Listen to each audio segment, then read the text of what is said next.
At least I didn't crash like Max Verstappen this morning. Don't have too many, I guess. Well, we'll see what we're doing here. So anyways, anyway, here we go. Countdown, 3, 2, 1. Hello, everybody. Welcome to the stream. It is the Biendeo stream today on this fine 24th of August, 2026. So I hope you're having a wonderful week, or at least 5 days since the last stream, and we'll have a wonderful week ahead of you. Yeah, no, my week's been very quiet, very nice and chill. But no, it has been a bit quiet. Also, hi YouTube. Yes, we might have YouTube. I don't know if you double watch, Fetty. But I mean, that's what multi-streaming's for. You don't have to be on one platform in particular. You can kind of be on any of them. Maybe one day I'll just set up a chat that's like just completely independent of the stream. The IRC, is it always going to be there? Who knows? But no, yeah, let's dive into today's game, which is it's a new old game in the sense of it's been a while since I played one of these on stream, like 2.5 years. Seriously, it's been since there we go. It has been since I forgot to disable the Steam overlay. Didn't show up just then, but if I see it later, then whoops.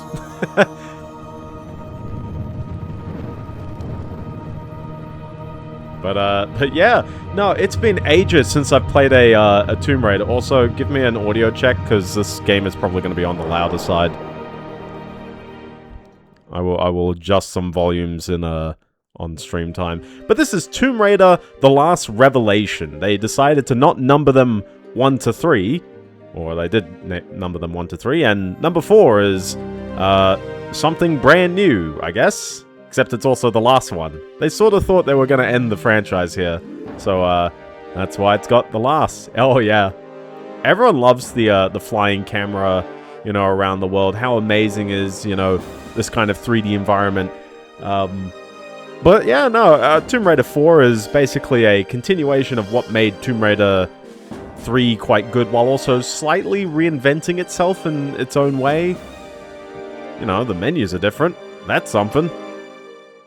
But also on top of that, it's remarkably grounded in the sense of beyond an intro sequence, this game entirely takes place in various parts of Egypt, and I think there's something nice and fun about its consistent theming.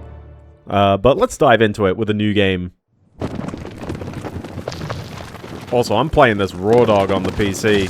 There's like fan patches and stuff all up the wazoo, and I figured out I'm playing it just straight with DG Voodoo and the Steam controller mapping. And so we breach the sanctum of the ancient. Also, since I've played Tomb Raider, we've had the remasters out.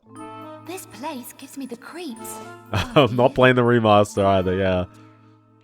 Because both remasters came out since I last played Tomb Raider.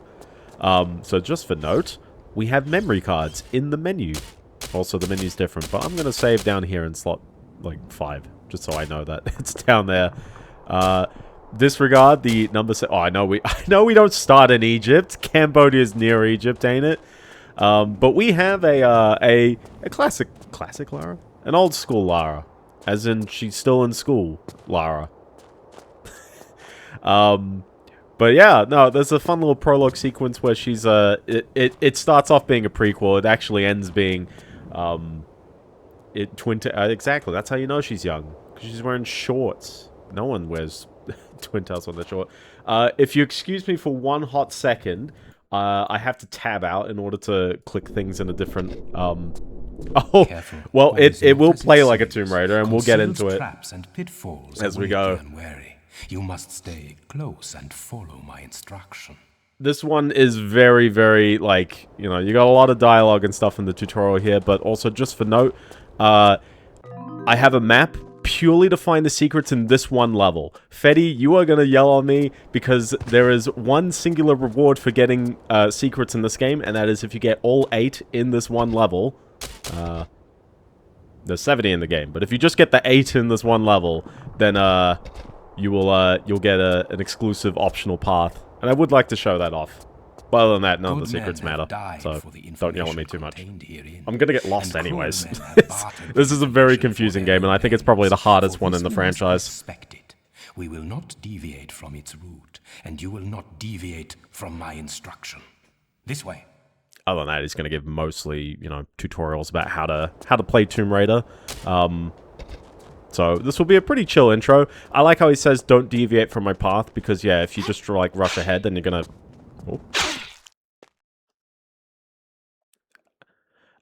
This is... I mean, this would strictly be the last one in terms of... I just want to show Lara dying right off the bat. I think this one probably takes place... Well, I mean, the reboot trilogy takes place well before everything. Except for this, because Lara is too young. But then it makes the reboot trilogy make no sense, because it's like, well, why would Lara be used to challenges and obstacles and jumping and all that stuff if she, you know, if she's traumatized by being out in the wilderness?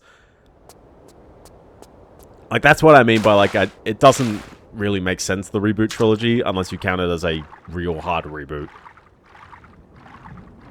Now, if we go down here, the secret number 2 is chilling down here. So, just note that one. Was it just Tomb Raider 2 that had only 3 a level? So, yeah.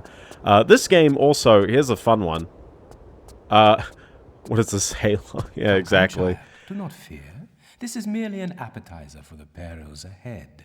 Push forward and jump. Push forward and jump together, and you shall forward jump. Wow. The dialogue will be a lot quieter later in the game, don't worry. It's really just this one stage.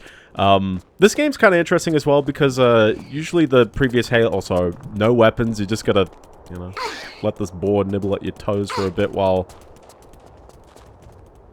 He's very suspicious. I don't know what gives you that impression. I like how, as well, this game came out at the right time. You got it. Yeah. He definitely killed that hog off screen. Yeah, that guy's gone. Do you think that there is something around this little tree? But I don't think there is, actually. It's quite odd. But yeah, this game, the big differences with this and previous Tomb Raiders, I think it has virtually the same control scheme as Tomb Raider 3. We've got sprinting, we've got crouching. It's Tomb Raider 3 rules, basically. But what... Okay, for reference, the look button skips a bit of dialogue, so just forgive me on that front. I'm sorry. He's talking about jumping, okay? There's nothing really interesting going on there. I believe... Do we have another secret in here? I got a weird control scheme for reference, and I'm pretty sure I've bound that to L. Restart the whole level. I'm pretty sure L is, like, skipping the cutscenes. I don't quite get why. But yeah, pro tip, by the way, if you are playing this on PC and you would like a controller input, the easiest thing I can do, I can recommend, is just use the Steam input. Or if you do, you have your own kind of controller system that you can use to, you know, make your controller look like, I guess, keybinds. And in the settings, just, I don't know, give everything a key. Except... Yeah, I picked that one up. Except, action you can't really unbind from control. I mean, you can, but it also has to be enter. Because you want your A button to go through the menus. So, just get used to start going back in the menu and you're fine.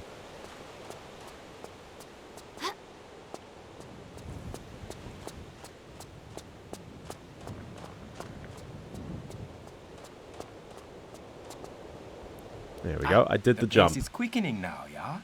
One more crossing, child. Or do you wish to stop for tea? Oh, I think I can just about hold it together. Wouldn't want to spill it on your nice suit, at any rate. Listen, man, why would you not trust the German? He's got the British flag on his backpack. Okay, here he's going for a jump. But yeah, no, I find this game a little interesting because the main thing that structurally makes this game different, and we'll get into it kind of soon, is that there are some whole world-based puzzles, as in you got to go from one map into another. Press forward and immediately press and hold. Take a key from one level, put it into another level, that kind of stuff. It has probably some of the most intense puzzles of any of the Tomb Raiders. It's not quite a Vania. It's still kind of world-based. That'd be crazy if it was like a whole game and you just had to like figure out a key, backtrack across the whole By level. the hand of time, invisible to the untrained eye. You're a regular superhero, Werner. Ah, yes, the Superman. The Superman. Wow. He doesn't. Run to the wall. Does he use the Now word press shimmy? forward and hold action to grab on. Now press right to shimmy across. He does use the word shimmy. It's a very 90s word.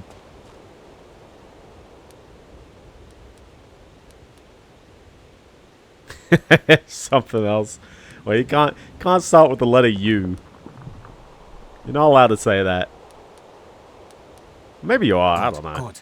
Now press forward to climb up. But you're allowed to say Zarathustra, so who knows? I'm just gonna save just in case I am like going too far forward. But we've gotten three of the secrets. Yeah, we got 3 of them. I don't think you can botch yourself too hard in this. Fall. You should lower yourself down to be safe. Turn around Maybe to here, face actually. away from the door. Now press back and hold action. Let go of action to fall to the floor. Fall to the floor? I was sure. Yeah, can I jump back up this ledge? Probably not at this point, so I'm gonna hope I got all the secrets from here. Otherwise, exercise to the viewer, I guess. I don't know. Your chance to earn your keep, Fräulein. The mechanism to activate the bridge lies at the other side of the stream. These rivers cascade through chambers and caverns deep below these prehistoric foothills. Deep below the foothills. Freezing, I guessed. The old gout playing up again, Werner? The excuse of making the NPC not swim, because it'd be very annoying to make any NPC swim in this game. There we go. So I believe there's another secret somewhere down here. There's actually also some item pickups. Like this, for example. There you go, 2 item pickups. But yeah. My news topics for the week are a bit light as well, but I also feel like I've got some things to say. I might as well talk about the probably the bigger one in the game news, which is I mentioned last week. Here you go. Here's a little secret. There's another one. I mentioned last week that some guy is leaking a lot of details about GTA 6, and he had some gameplay videos, and I was like, oh, you know, someone who somehow got hold of some gameplay videos. Yeah, CyberLeak, yes. We're going to drop his name on this one. Your average priceless seaweed. No prizes for you this time. No prizes. Ah, well. Use forward and left and right to move across the surface until you reach the shore. Then press action to climb out. You're only like 15 meters away. I can hear you. Maybe the water's really loud. Look for a lever or pressure pad. There must be one close by. When you But find it, the most surprising thing about his leaks is the fact that there was one video where he showed him spray painting on the wall with bullets his name, which implied, and then really implied, it's like, oh snap, he's got a copy of the game.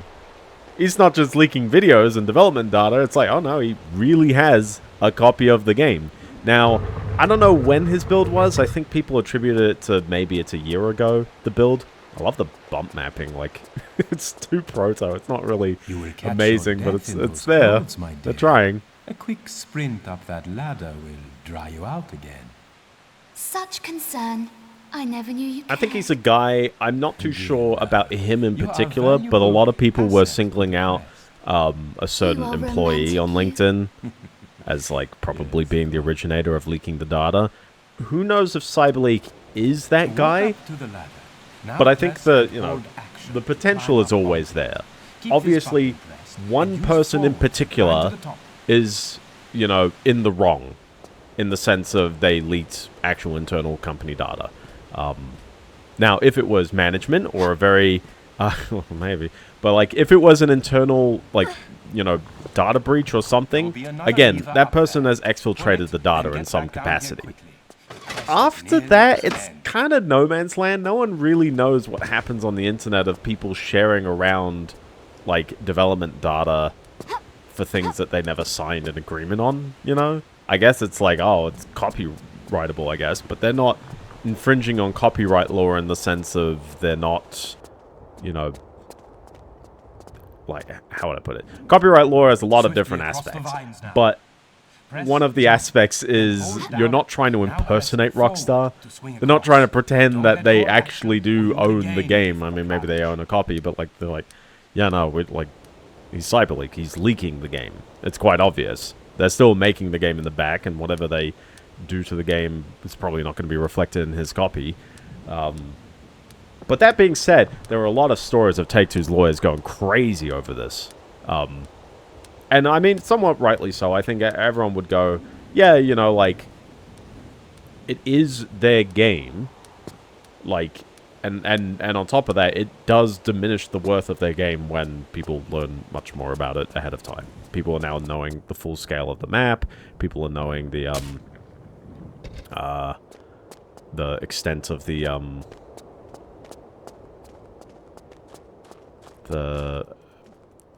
what's it? Oh, another boar. Oh, he's gone for it. He's gone for it. People know the extent of some of the, I guess, the AI mechanics. I feel like the clips are too short to truly know, like, too much about the game.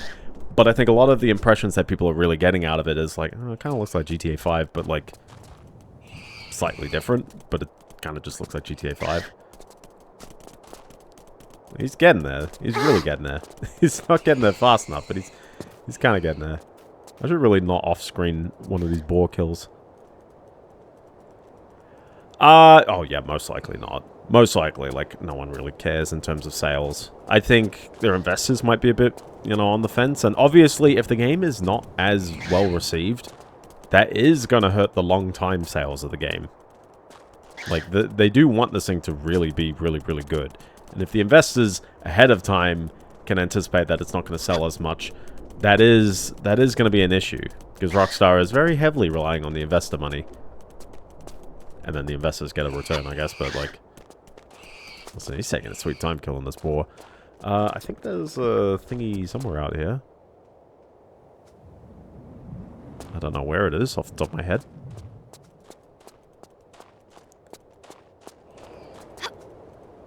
Yeah, well, I think part of it as well is that there's a lot of very kind of like, oh, consume product kinds of minded people on the internet.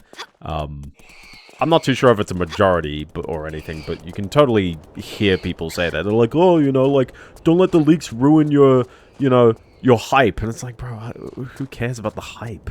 You know what I mean? And also, I don't think the leaks matter, like, too much in the grand scheme of, like, my enjoyment of the game. It is a pre-release build. It's gonna change. I expect that. I expect placeholder material. You know, I literally expect AI material at these days. I think a lot of companies are just going to throw that in until, you know, the last minute. Keeps happening all the time. I don't know.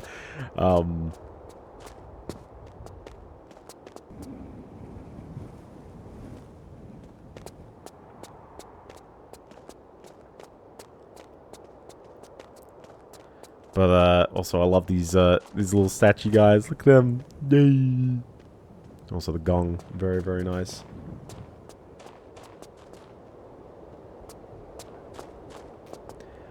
Well,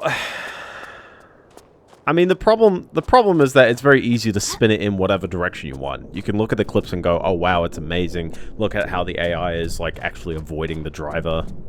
I'm just like, you know, like, sure, okay, I guess. We're gonna have spikes here, right?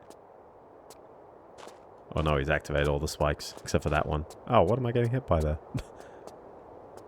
There you go, another secret. Statue doggos. I've seen some of the clips. I would say, for myself, There is no I like the scale of the map. texts. I fear this must be opened internally.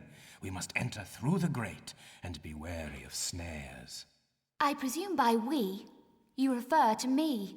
Yeah, my heavier frame may activate traps. You will pass unnoticed. How convenient. How convenient. Oh, the clips of the Stand GTA facing 6 the grate. Now, press and cyber hold leak to footage. crouch. I did see one that's hilarious, which Push is forward to crawl some into guy the gap. playing Be alert. GTA 4 with the lighting mods, and like just a custom song on the radio and then just slapping his own, like, crypto QR code on the front. I do...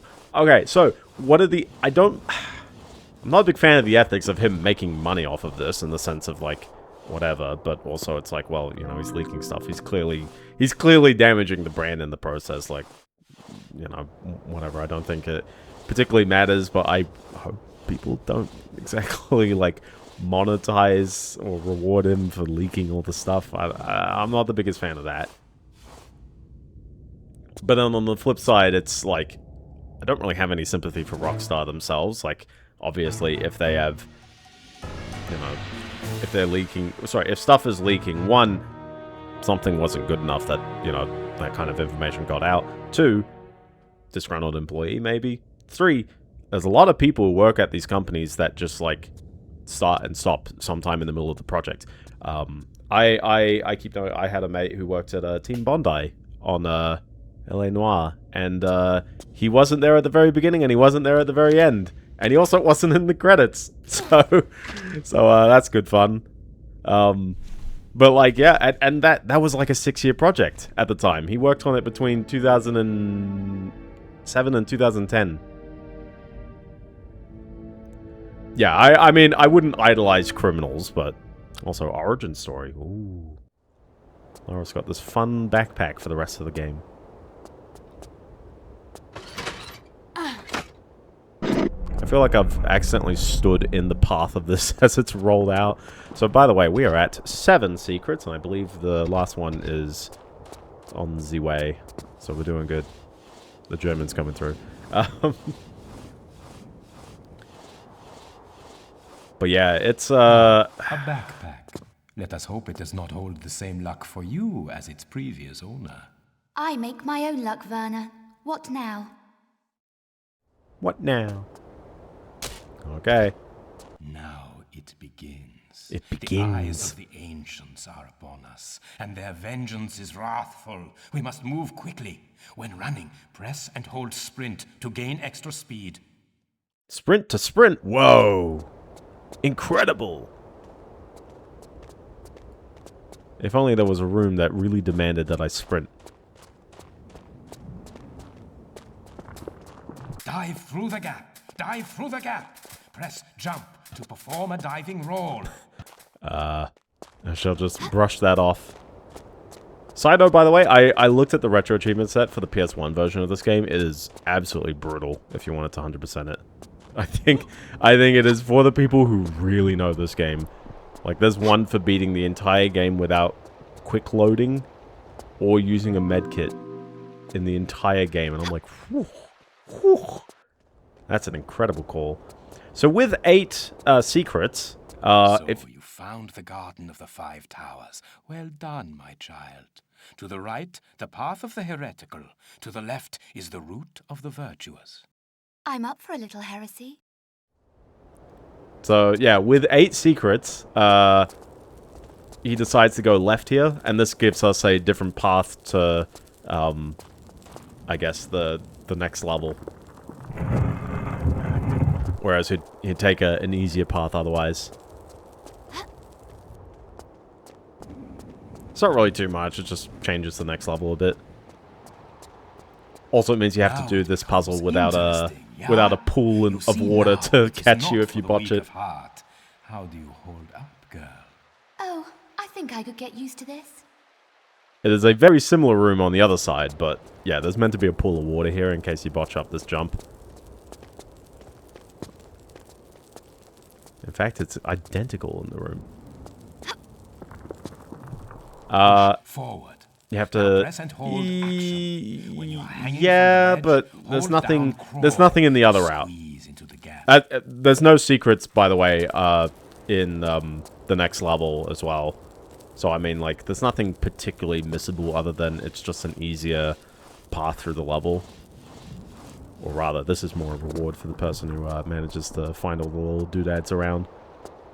Also, yes, this does replace Lara's house. Swing across to the alcove. That's definitely Jump something from the missing. ledge, then hold down action to grab the vine. To release, let go of action. See now, yeah, I can technically break my back if I botch this one up. But yeah, here's a new mechanic. Swinging. It's kind of interesting. You have to hold the sprint button to, like, swing it forward and back. It's a bit of a weird way of controlling it. Oh,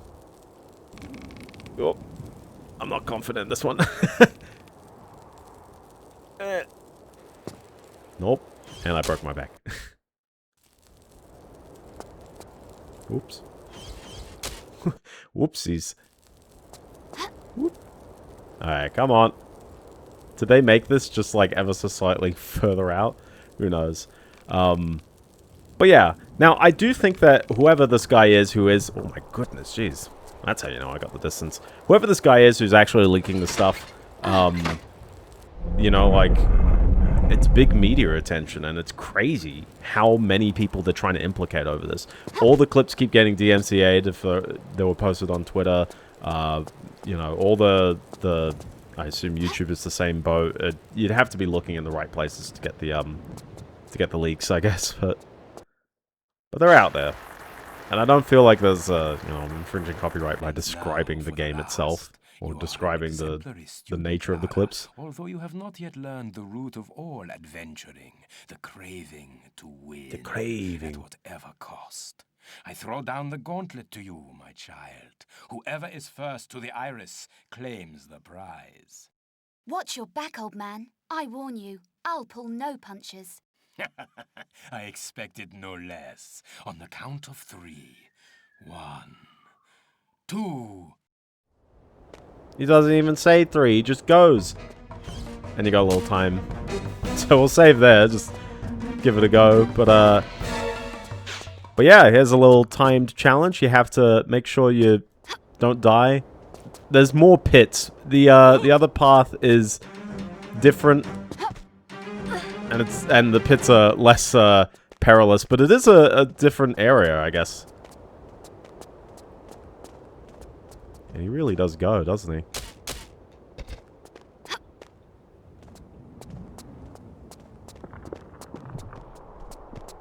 Oh snap! Yeah, he is a bit of a runner. Is there any reward for beating him? Not particularly, but I'm gonna do it out of spite. So, I did see one thing, which is you know, Rockstar's complaining about someone leaking their game. Maybe they should get they should just be happy that that they don't own their own game. And I'm like, whew, whew. It's a bit spicy. Oh, he's there.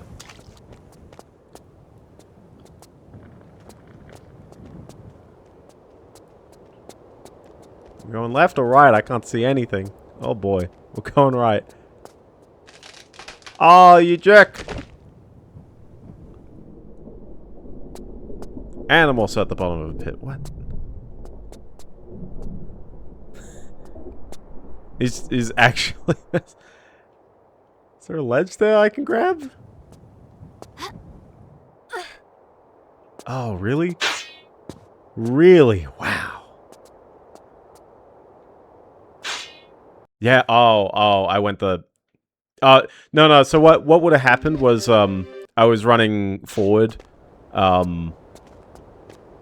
as the camera cut. I probably went the wrong path, and he went a path where he, lowered a bridge, and I was going the harder path because I messed up.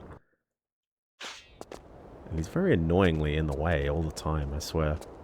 No, that wasn't softlock, that's just like, this is the hard path of the hard path. So I just need to, like, beat him to that path there. Oh, come on. Oh my gosh, he's so obnoxiously in the way here.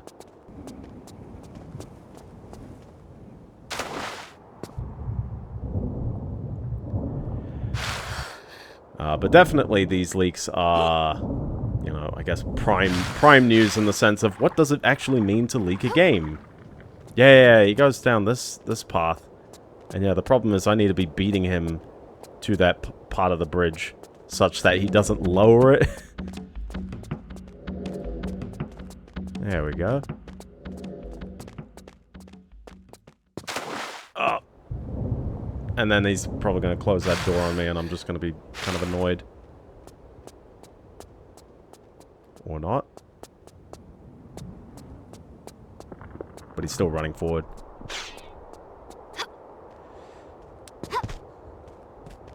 All the spaghetti. Exactly.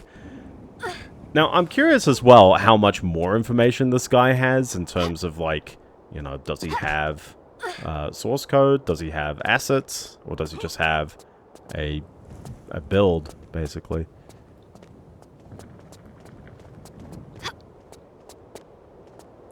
See, if I can do a running jump, that would save my bacon on most of these places. I don't know where I'm going. I think this way reads right.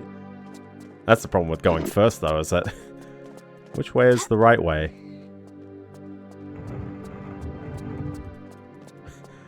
The boar path.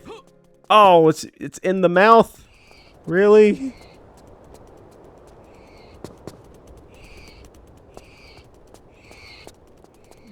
He's a wild guy, this guy.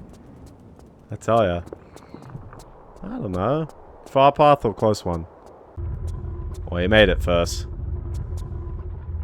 It really doesn't matter too much. I am not such an old man after all, yeah? Come here, child. The mechanism will require us both to release it. It really doesn't matter, because Lara reads this anyways. The plinth inscription warns of vengeance on those who remove it. And then there's a camera cut here to just merge the cutscenes. And come over here. I don't count poison darts and triggered entombment, your average child's tea party. I feel we should lend this some respect. And you are the world-famous archaeologist adventurer Lara Croft, yeah? No, I am the renowned archaeologist adventurer Werner von Croy, and you will do as I say. Go to the wall and pull the lever. What was it you said? I don't like a German guy telling me to go to the wall. I am weary of this. Pull the lever now, Miss Croft. On your head be it, Von Croy. I'm not really too sure why Lara is chilling out with this guy. Family friend, maybe? Who knows? Look at that thing. Magic School Bus ain't got nothing on exploring that Earth. Also, I need a bridge like that for my house. Have faith in experience, child, and you Because I need a moat for my house, you know? simple. Whoa! You were saying? It's the demon core. My leg! My leg! I am trapped! My leg is trapped! Help me, Laura! Help me! Hold on! I'm coming back to get you!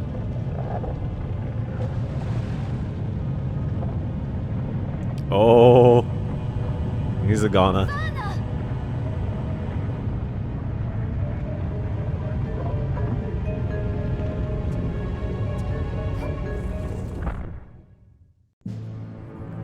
And he was never seen again.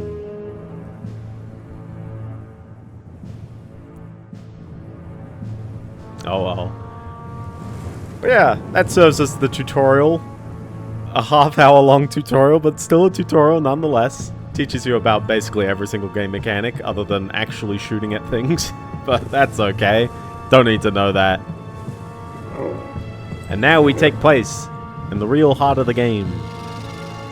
The deserts of Egypt. Because there's absolutely no civilization in Egypt. It's just all deserts.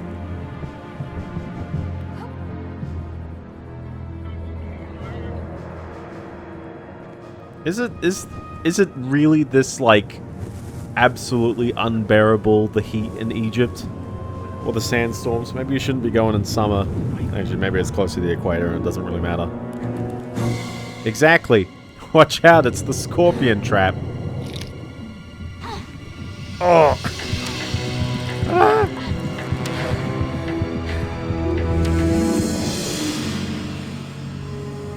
Gotta watch out for them scorpions, I tell ya. Yeah, it's a dry heat. That's the worst kind.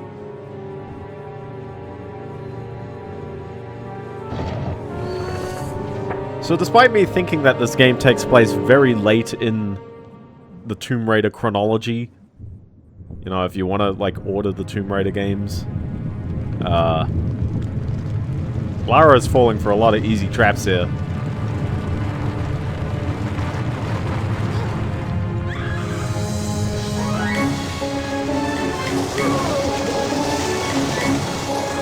I do like the secret slide, though. It's very important you've got a secret slide.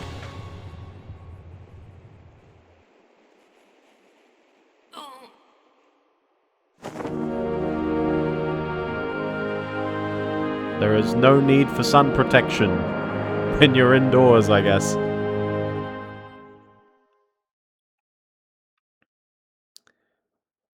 And so the game begins. Again, I guess. Here we are in Egypt. I forgot where we are after that. But we're here in search of something, which we shall figure out and find soon. Yeah, deserts are dreadful. I mean, really anywhere inland is dreadful in terms of, you know, the regulation of the temperature.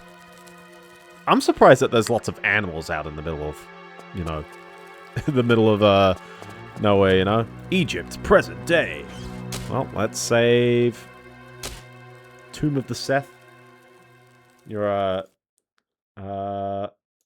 I'm just checking my notes to see if there's anything else. Yeah, Tomb of the Seth.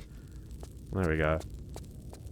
So, so next up on my news stories, there was a hardware unbox video from last week, which was basically saying the RTX 5090 is already too weak to play games. It's a bit of a sensationalist headline, but the argument that they were coming up with was that the so you get to follow this guy down here, which is kind of neat. And they put the shotgun right there. It's like right there, prime position. Lara's guns sound different. Actually, they sound the same as the previous game, but there's bullet casings. That's kind of neat.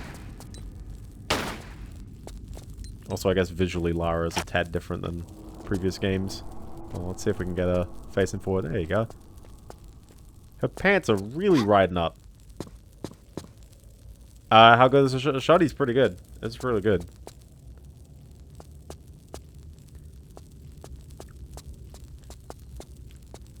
I mean, there's ammo for everywhere in this tomb for some reason. Who knows why. I believe you can kind of get a variety of weapons already in this, Oh! Never risk the scorpions. I always wonder how much of the like visual effects are actually how they it's not fear good, but it's fairly okay. But yeah, so the video was mostly about how Nvidia 6 years ago, and it's actually kind of wild that it was 6 years ago when they announced the RTX 3090, they said it was ready for 8K gaming. And while they were kind of exaggerating and saying, hey, this is 8K, but it's actually like, you know, well, at least I can help out now. Die, dog. Okay, sure. They were really exaggerating and saying it was like upscaled 8K. But they were attempting to try and appease towards this, well, no, it'd mostly be upscaled from 4K. So it'd still be 4K native, and the games that they showed off were generally games that were already, like, not that intense to begin with. Still newer games-ish. I think they showed Forza Horizon 4, which I think is a 2017 game. So running that in 2020 is like, so okay, of a benchmark, I guess. But definitely, you know, they're running that. They've got, like, I think DLSS was added to that game. There's an item there. You can faintly see it, but it was there. Yeah, I always wonder how much of this fog is, like, actually there, or how much is just, like, modern graphics drivers think that's how it was drawn. You can turn off a couple of the settings, but you have to close the game to do that, and I'm like, I'm playing it raw dog. Check it out. Small health in a secret. How cool is that? Don't ask me how many secrets are in each of these levels. If I do a good job, then that's because I can remember this game well. But that being said, there are modern gaming 6K display nows. We actually nows? I've added the S in the wrong part of the sentence there. But we legitimately do have also. Ooh, fancy. Ooh. Bad Scorpion. Bad Scorpion. But we actually do. Oh, that's another one I hear him. Are you hitting him? Hit him? What are you doing? I think I got him. But yeah, no, we actually have 6K display nows. Yeah, I said that sentence wrong again. How incredible. Ah, botched it up.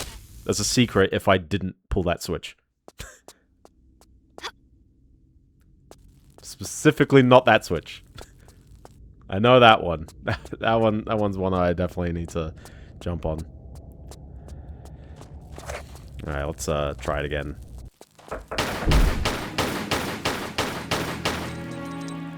There's bound to be a secret where I just absolutely missed it. It's like, oh, I was doing so well. But yeah. So what happens when you plug in a 6K monitor? Well, I mean, exactly what you'd expect. The exact thing that happens. It's double the resolution effectively, even though it's not double in one axis. It's definitely double the number of pixels. That's virtually double the amount of work, and your frame rate basically halves, or actually a bit worse. Also, 6K is a very weird resolution. It's like, what, 6144 by 3072 or something. It's a really strange resolution. 5K at least is, you know, 5120 by 2880. It's like, oh, okay, it's double 1440p. It's double quad HD. But 6K is kind of weird. I think this monitor also, I think, was it an LG one? It supports either 165 Hz, or if you halve the resolution in both axes, so 4 times fewer pixels, you get 330 Hz. A lot of monitors support that now, and I actually appreciate that as a nice just feature it has. But yeah, like, it seems alright as a monitor. It's just that there are better monitors out there that aren't 6K, I guess. There's a lot of nicer features that you can get out of a monitor. And ultimately, driving a 6K monitor kind of implies, can you even drive 6K? And in their tests on a 5090, they struggled to get a lot of games up to even 60 FPS. Granted, that's with every setting maxed out. But on the flip side, you are also at 6K. You probably do want your settings more maxed out than, yeah, you know, more... like, some settings are definitely still overkill even for 4K, but starting to get into 6K, there is a point when the setting is not enough for the resolution. And so this is exactly the opportunity for it. Can the games run with max settings? And yeah, the answer is not really. Therefore, the 5090 is obsolete. But really, I think there's a bigger point, which is, oh my goodness, these games are so unoptimized that we cannot boost the resolution. Quite a bunch of these as well. They're not running at native 6K. They're running at, like, DLSS performance, which is, you know, the half resolution setting. You know, there's a lot of things that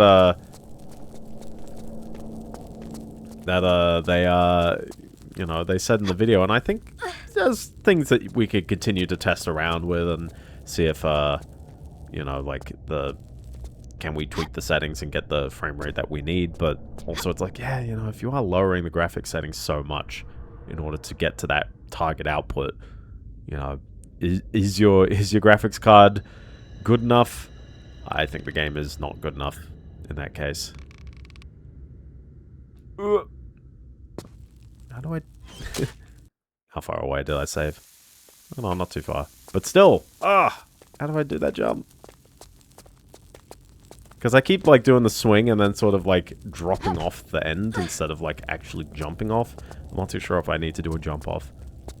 It might look like I do something later in this room, but trust me, that's actually, like,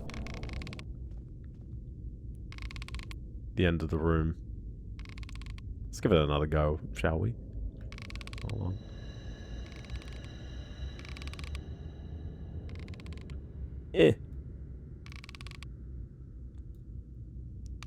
It's very free form of rope swinging.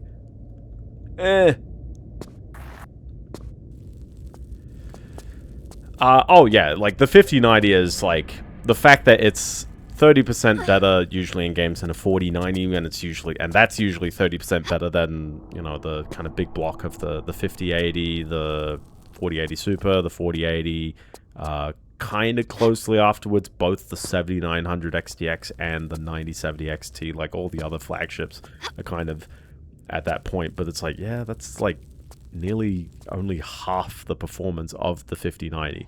The 5090 is so incredibly in a league of its own, which sounds like a glowing recommendation, but then it's like, yeah, but the card costs more and more every day. It's like over 7,000 Australian dollars now.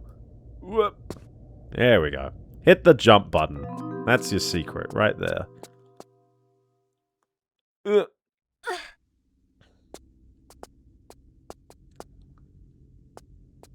Oop. What the? Excuse me, is that like a thing that's rolling around the room here? Is it gonna come back for me? There it is. Oh, it is a little rolly thing around the room. Ah. You think it'd make a noise? It's just kind of there, you know?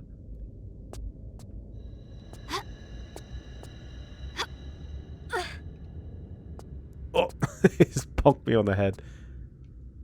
It is a Cascoon. It's just a secret Cascoon rolling around the level. Just don't... Heed no attention. If I just... it is very hard to see.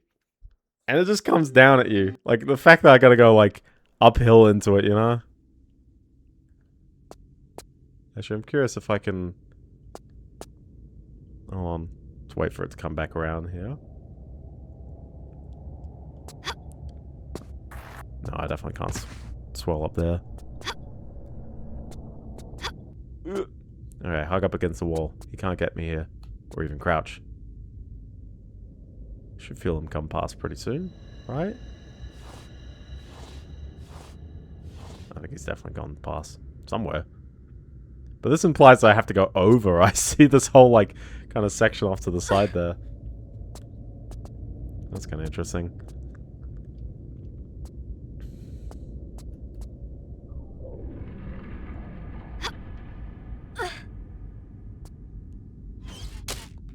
Alright, where are we going from up here? Duck.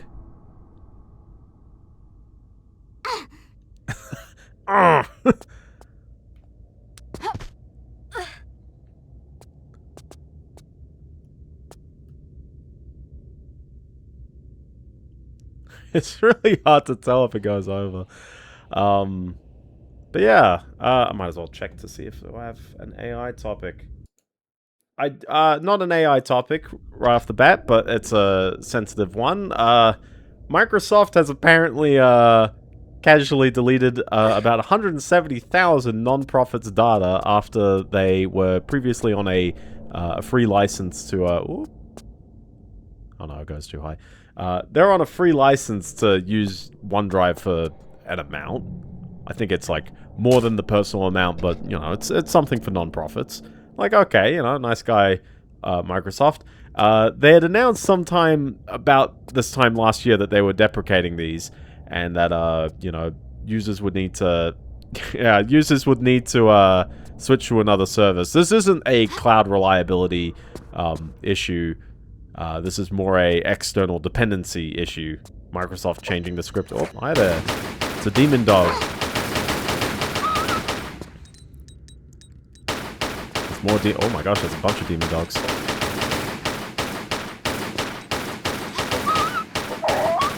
Nothing beats jumping around all the time. But yeah, they had announced that, oh, you know, like, people need to move on to a different kind of plan. Now, some people still had their service renewed until, like, October or something of this year. They still had something going on.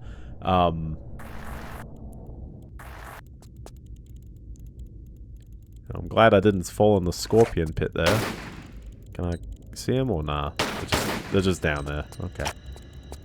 Still though, Uzis right here.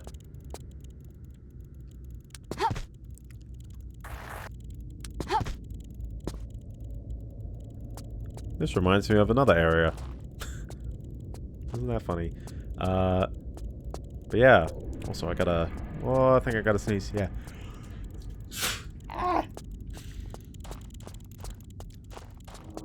Classic. Always gotta sneeze. Where? Yeah, this way. That's all good. Yeah, anyway, Microsoft decided to just delete the stuff, even though some people still had active things that, you know, hadn't been, well, it was still, Sync Thing. Yeah, Sync Thing's a neat tool. It's a very neat tool. I do want something a bit more, centered around my NAS, so I'm not too sure if Sync Thing is exactly the service to use, but I would like to, use something else here. Whoop. You gotta watch out.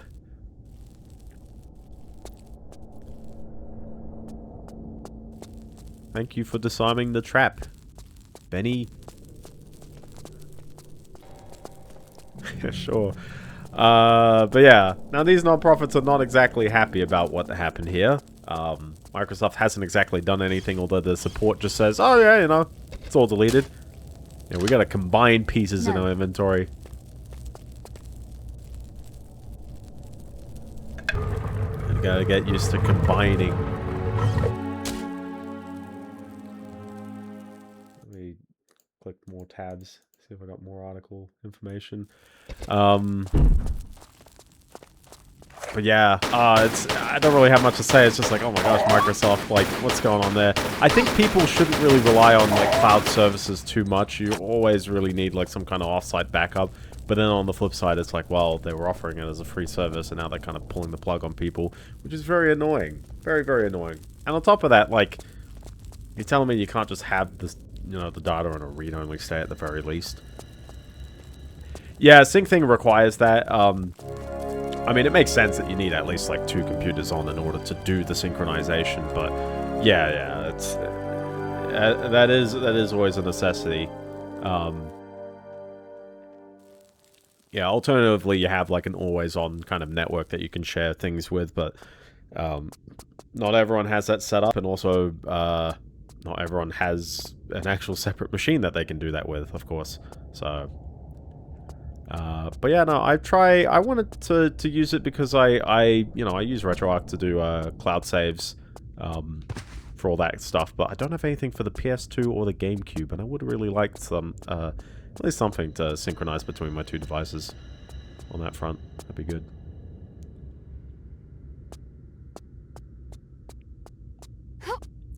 How many secrets are we at? 11.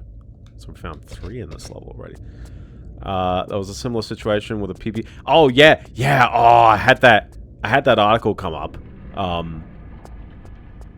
And that one's one where it's like, I half blame PBS because it's like, are you telling me that, like, I mean, 70 years sounds dramatic, but I think the real, like, size was about 50 terabytes. It's not everything related to PBS. It's just like a specific department's, like, you know, one bit of information there, which is still a serious thing. Yeah, it's just one set. Yeah, exactly. But it's still a serious thing, but it's also like, okay, well, at least the scope is reduced. The question that I raise is, why can they not, like, they're PBS. They should have at least a decent bit of a technology, you know, kind of, access to at least multiple kinds of, technology vendors. Can they not afford to, like, put this in a tape drive? You can fit that on a single tape. I guess, but they were thinking about preservation. That's why they hired these guys in the first place. And I believe in that story, it's like the company hired to preserve the data didn't preserve the data. They lost their own stuff, and I'm not too sure if it was specifically PBS or whether it was more services that they had. Yeah, exactly. They think, oh, it's backed up, and it's like, well, it's not backed up if you delete it off your own device. It's now permanently owned by their device, and by permanent, I mean until they don't, like, you know, want it anymore. Or if you tell them you don't want it anymore, like something like that. But it's like, it's not exactly backed up if it's not on your computer. It's just off-site. That's the real better word. I love jumping down here only to not really know what I'm doing. That's swear there's something down here. There's some kind of secret.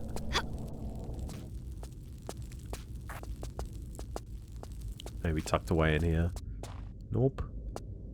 Not tucked in here. It seems like an interesting place, but...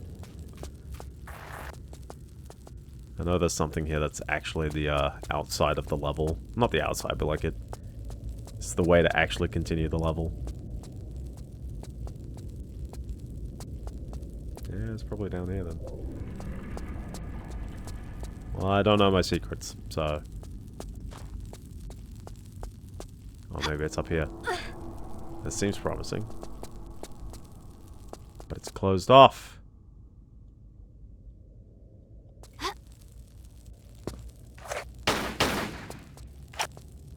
Oh well. Maybe we'll figure it out later.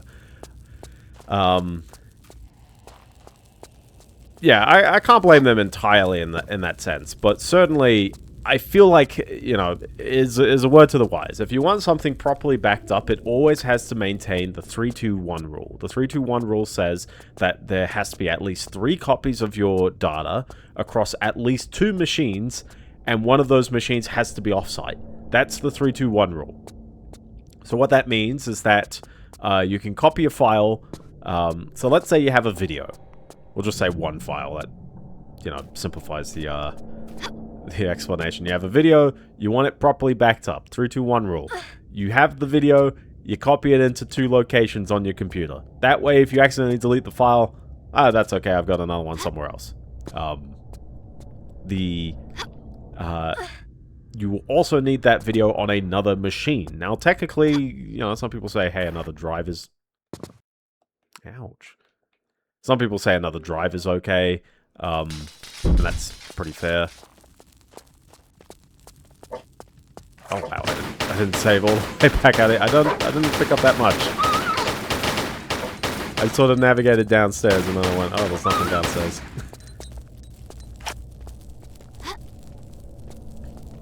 So they're gonna show me this outside area. Not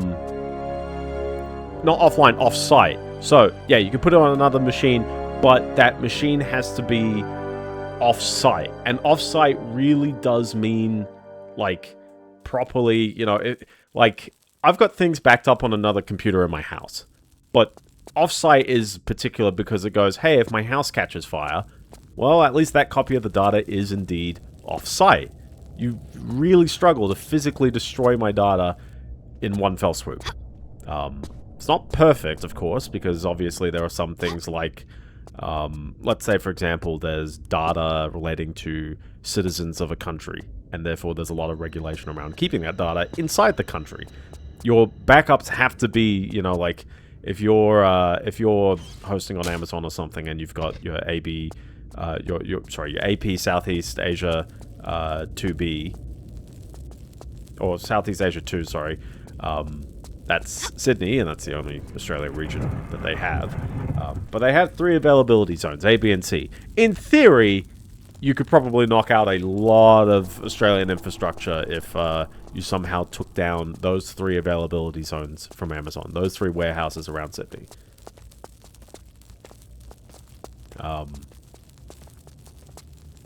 Not saying you should, I'm just saying, you know, in theory, that is a... you know, I guess a limit. The data is only replicated so much, but of course, you know, I guess if you're coordinating an actual, like, destruction of the data, hey, you've got to do at least more than one step. That's why we hired 3D. Exactly. Exactly. Check out this spooky room. Ooh. Is that spooky water? It is spooky water. How spooky is that spooky water? Ooh.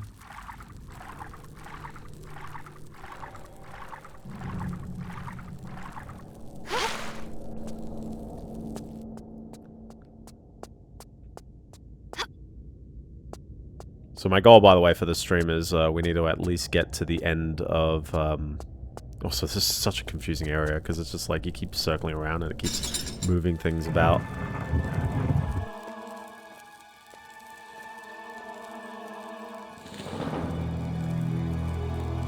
He's moved over to the spooky water.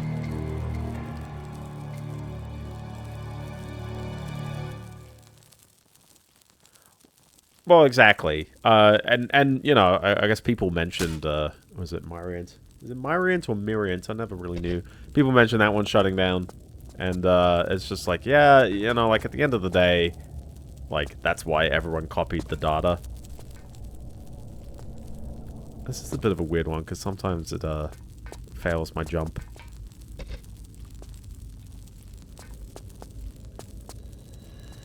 And you have to circle around if you botch it up, so I'm just like, I just use the load on that one. And we back up a step. Just to make this clean. Whoop.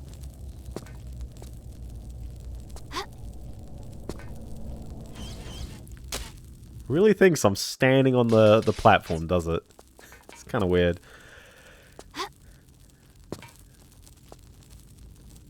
Jova starts with an I.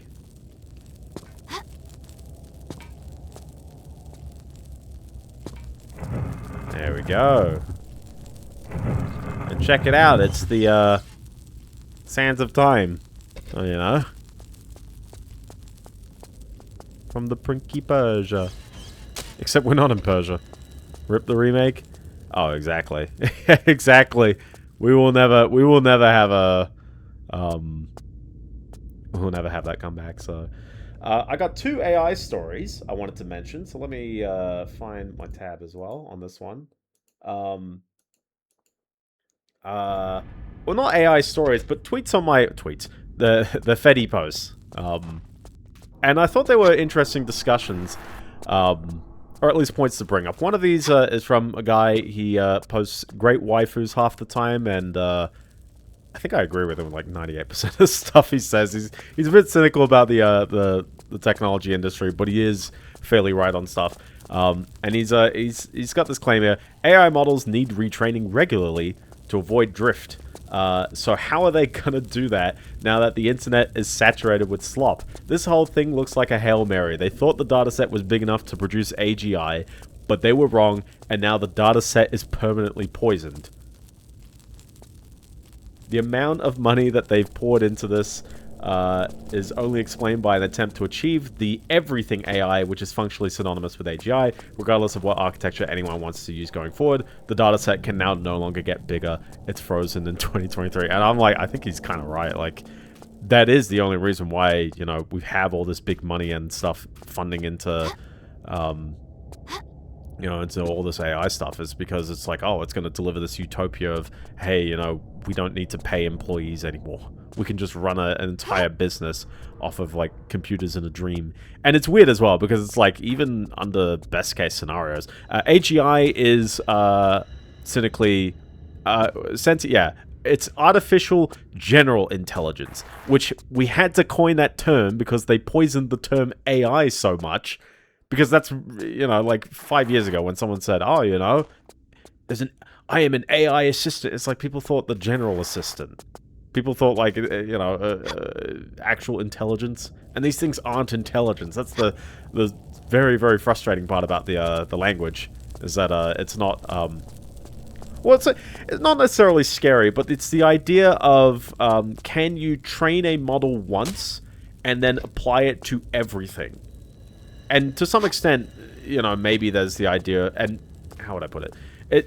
You can still have the model update itself and train itself, but at some point you get it to that point where you don't need a human to intervene in order to have it generally solve problems. I'm not saying it's going to necessarily solve every problem, but it will generally solve problems.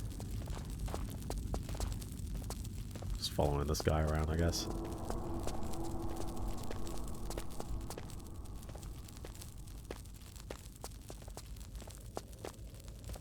He loves walking around, this guy, doesn't he?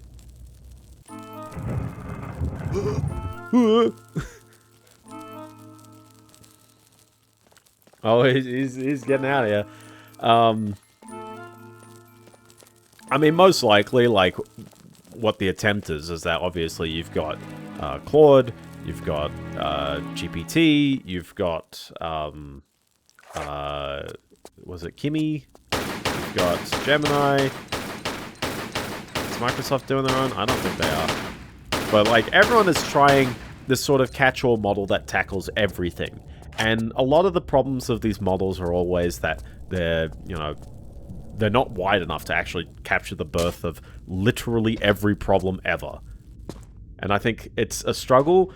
Well, I think it's a struggle because it's like we can't train an AI to recognize when it needs to use learning.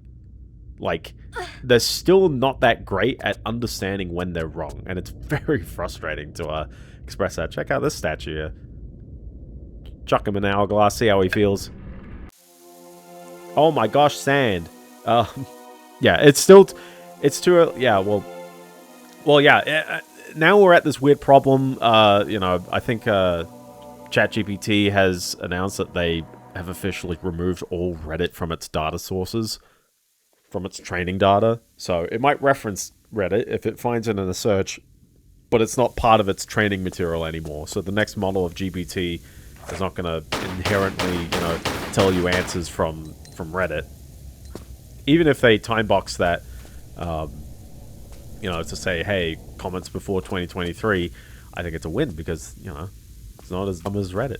Nah, it's such a thing to like rip on Reddit in general. Reddit does have that impression, you know. There's always the kind of, you know, smarter than everyone else, but really not like that smart kind of vibe. But it really depends. It's probably the you know, like the front page style Reddits. I got some good experiences out of some Reddits. There's definitely some out there where it's like there's very nice people on them.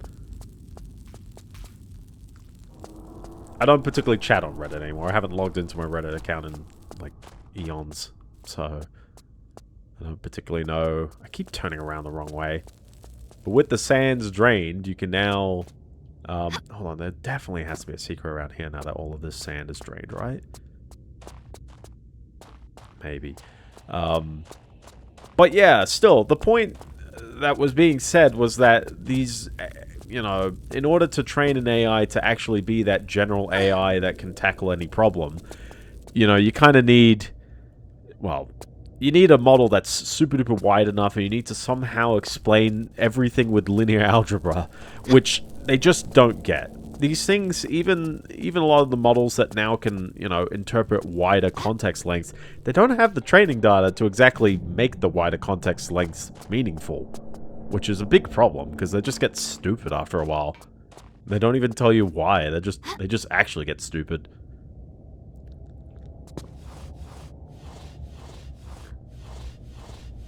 But, I mean, you know... This guy is right. This is not my first playthrough, but it's been my first playthrough in like a decade. I don't remember too much about this game. We did hit the end of this level, though, so at least I've got that. We've made progress. I didn't call the stream blind playthrough, did I? I gotta update that if I wrote blind. I'm clicking, I'm making sure. I did write blind playthrough. Alright, I'm fixing that in post. If you jump while sliding, specifically there, hold on. Oh, I see what you mean. I see what you mean. Yeah. I saw that one. Classic. I'm sorry, guys. I called it blind. I've played this game before. Whoops, sorry. I came out of a blind playthrough. I didn't update the stream title to get rid of the word blind. Push lever. What a fancy door. There's a lot of real funky rooms. Whoop. Whoop.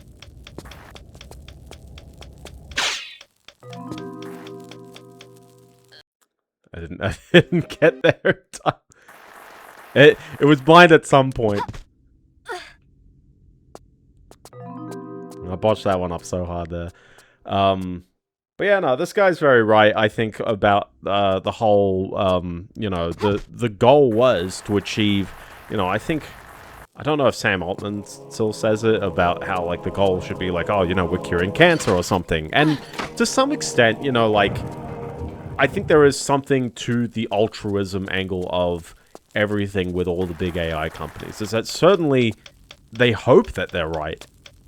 They really, really hope that they are right. Yeah, I know that left is the secret here. I know that one, at least. It's a very Barbie Explorer coded room, isn't it? What a weird hallway, isn't it? They're very sprintable rooms, at least. Also, you can shoot a lot of these urns, and sometimes they punish you, but sometimes they drop stuff. So it's nice. But yeah, I mean, at the end of the day, I think that they definitely expected to reach this AGI barrier, you know, the fact that they're talking about GPT-2 being too... Ooh, okay, don't be too aggressive with the jumps. They talked about GPT-2 being, you know, too smart, too dangerous, you know. This thing can solve so many real problems. I'm curious what happens if I just don't put that thing in the receptacle right there. We just explore around a tad bit. And then, yeah, you know, like, clearly it you know, it changed the world, I guess. Some things have changed, but to some extent, it's like Google is just worse. The search is worse. Lots of search engines are polluted by, unfortunately, a lot of SEO spam and things like that. Ironically, isn't it funny that, like, bots and all that stuff ruined the internet for many humans, and now it's just continuing to make it worse? Well, exactly. It made it... It didn't necessarily make it more expensive, like, it itself, but it is the, you know, the fact that now there's mass hype around data centers and all this stuff, which, I actually have another interesting one. Someone else on the Fedi said this interesting point, which is he did the math on the US data centers, and they have said generally that since 2023, there has been 10 gigawatts, and for some reason they use watts, but sure, about 10 gigawatts of data centers built in the US. I'm not too sure if that is measuring everything. That's just what this guy says, and I think he asked ChatGPT or some other AI source to get him a lot of feedback on that one. I can't jump towards... Ooh, I see that. I see that. It's a very cheeky platform. They are covering my speech. Sorry, there's blades everywhere. I need that shotgun. Nope, I'm not getting it. And he's doing that. Alright, I'm just moving. I don't need it. It's just another shotgun. We already have a shotgun. I'm fine. Don't need it. So anyway, but yeah, he had said that since 2023, there has been about 10 gigawatts of new data centers built. They measure in terms of power rather than floor space. He says a rack of NVIDIA GPUs uses about 500 kilowatts. So 100 gigawatts of build-out is approximately 20,000 racks. Interestingly, if you consider that a rack requires 50 square feet of space for support infrastructure, people cry. That is true. 10 gigawatts is still only 1 million square feet in total. 1 million square feet is 17.4 football fields. The Texas Tesla Gigafactory on its own is 10 million square feet. That's 10 times that. That's the entire AI data center build-out since 2023. The reason why every community needs a data center, I'm guessing, you know, the terminology there. Oh, yeah, exactly. Yeah, so the topic was around, like, people being scared about, like, data centers being built. And I think this guy's hit the nail on the head of exactly, like, where the hysteria's really appeared. And that is that people think, well, one, there's a lot of talk about, oh, you know, every place needs a data center. But it's because they use enough power that they need to co-locate wherever power is cheap and available. But the actual needed building space is really, really small.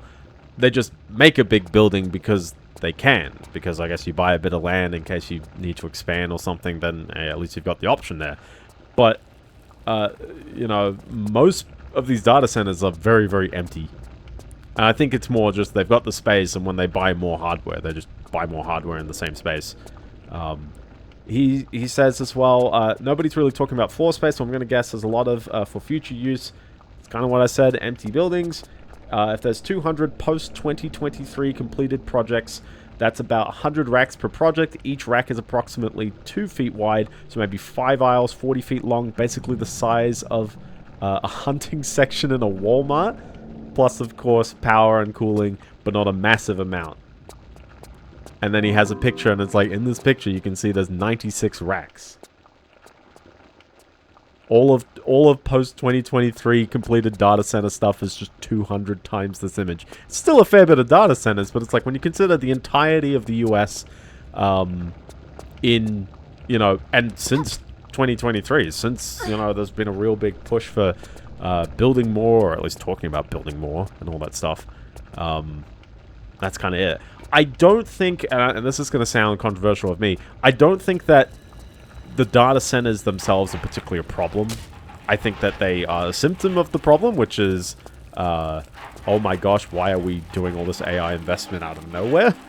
But, like, you know, I think that the data centers need to be built regardless. In this, it's just, where should they be built? Do they really need to be built anywhere near people's homes? Certainly not. I think if they're doing it because power is cheap in some residential areas, because obviously if you build it further out, then there's, you know, more also. Ooh. It's like Buildcraft vibes, I tell ya.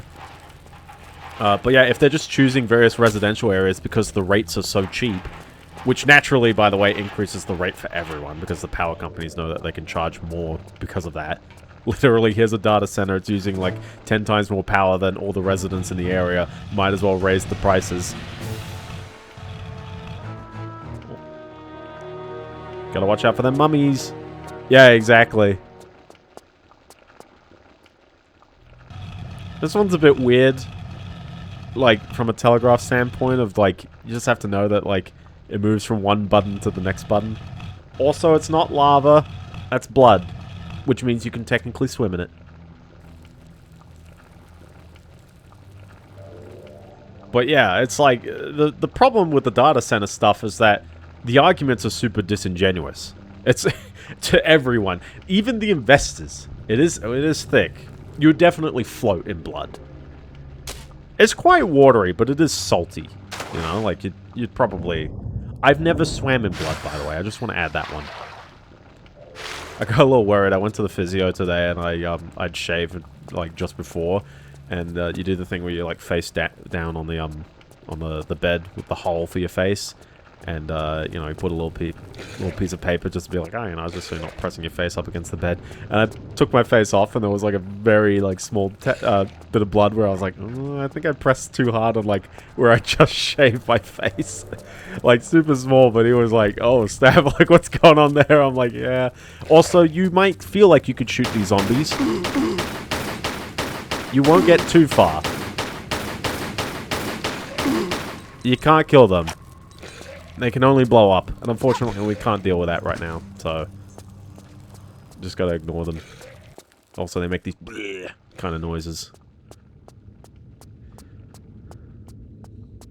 I love these wide areas in all these Tomb Raiders. Every time we get a large area, it's always a great, just kind of aesthetic point. This would make a great... There's so many great, like, screenshot-worthy locations in this game, I tell ya. Also, I gotta remember the cheat to, skip level. Oh my goodness, jeez, my health. I gotta figure out how to take screenshots in this game. Well, not screenshots. Sorry, not in the game, but as in, I need to figure out how to get to the right areas to take screenshots, because I always raw dog my own screenshots. I could use, like, was it OpenTomb? Is it OpenTomb or OpenLara? There's a open source recreation engine, and I'm pretty sure they have like a fly-through camera mode if you really wanted it. But check out this room. There's a guy chilling there. But more importantly, there's two little receptacles very weirdly hidden on the wall, but they're there. Can't do anything just yet. That's what this level's for. That was my 2 AI news, yeah. But I thought they were kind of... They're not really news as much. They're more just discussion points. But I thought it's kind of interesting. One about the pollution of the data set and how effectively the promise of the AI was to get to this point where, you know, the general human came in. And then the other one is the talk about the AI expansion in the data centers, which, honestly, I don't think it's... You know, the data center itself is not really an AI-specific thing. All it is that it's just a you know, kind of warehouse where you can put a lot of computers. And you got to do routing for power, cooling, data, of course. There's a lot that goes into a data center, but it's also like, you know, it's not AI specific necessarily. The only thing that makes it AI specific is, you know, how much you lean towards one aspect or the other. Power is still obviously a big one. That's definitely a big problem with modern computing, and that's why I feel... I think actually, just to add as well, at the beginning of the thread, I think someone says, like, you know, these things should have ended up like nuclear. Oh, sorry, these things will end up like nuclear, where, like, people will become very afraid of them. When it's like, well, you know, a data center isn't necessarily bad. It's just, yeah, I don't want to live next to one, you know, I guess. Well, yeah, like, they're trying to phrase it like it's chicken and egg. It's like, oh, you know, we need the power because we need to make, you know, the AI data centers, and we need the AI data centers so that we can fund the industry more and more. Also,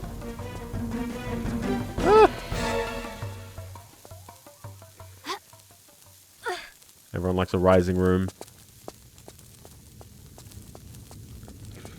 I love the color in this game. The color grading's great. I love these, like, spooky hallways. Very well lit.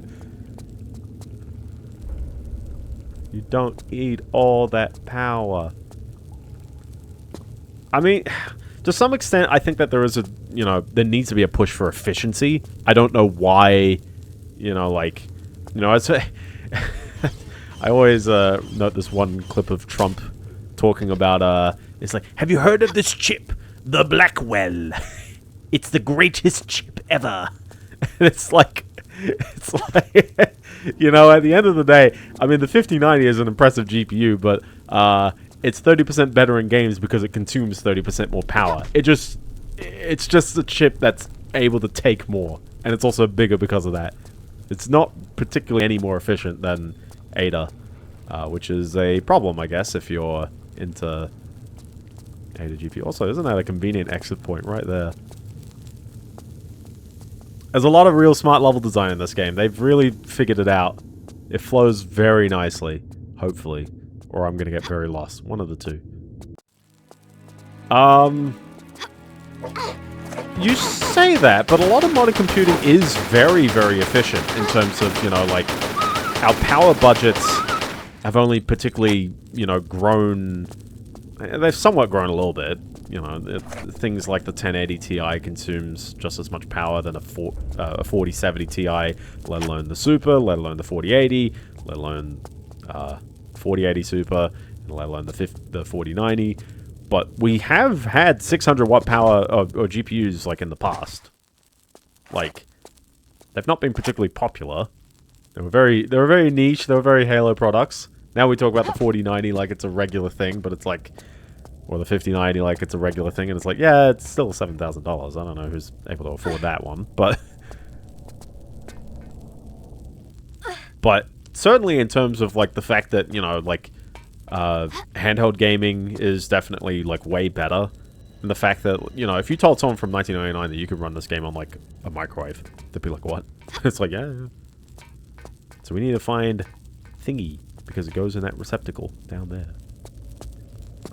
And yeah, handheld gaming is certainly way better than it previously was. There's a lot of optimizations and stuff.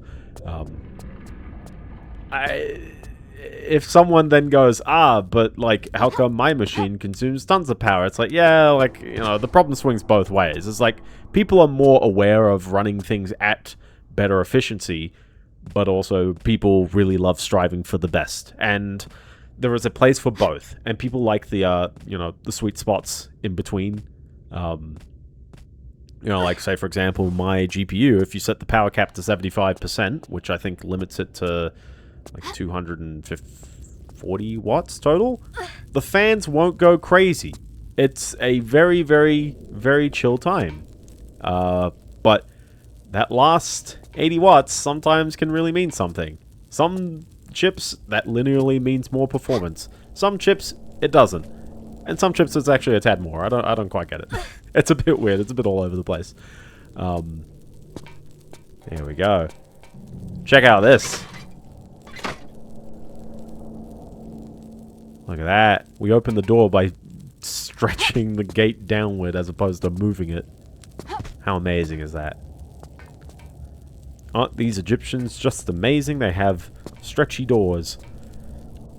So yeah. Anyway, it's better you can drop your news in, because otherwise I'll never get around to them. But yeah, other than that, I haven't really played too much. I played... I finished Picross NP Volume 8. So I finally finished every single Picross Nintendo Power release. What an exercise. So check this one out. Turn this lever. You ever played Ocarina of Time? Picross is cool, but oh boy, I don't like the engine for Mario Super Picross, and the fact that I had to play it... Well, had to. But the fact that, like, you have to play literally, like, 1,000... No, is it one? No, it wouldn't be 1,000. You gotta play another 800 puzzles, basically, with the Nintendo Power releases of that game. It's like, oh my goodness. Gee.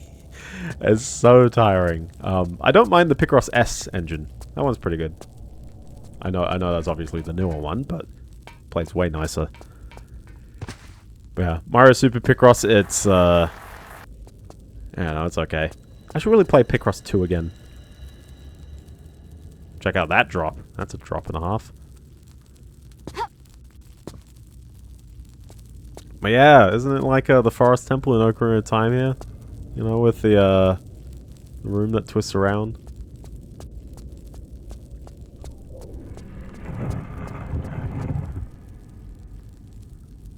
Yeah, Pokemon Bank is closing soon. Get your Pokemon out of there. I hate that they made another service and they charge more for it. I think it's understandable that they dropped the 3DS versions, but it does suck that now it's like, you know, you can't actually move your Pokemon from 6th gen or 7th gen up into the newer generations, I guess. Isn't that functionality going away because of that? I never particularly cared too much, because I always like treating these as new adventures every time. But it is also like, yeah, you know, it does suck that, like, that just happens. They just, you know. Well, I mean, there's a lot of... it's a separate service to the, like, 3DS Online. Gotta be very careful around these spikes here. You never quite know where the hitbox may lie.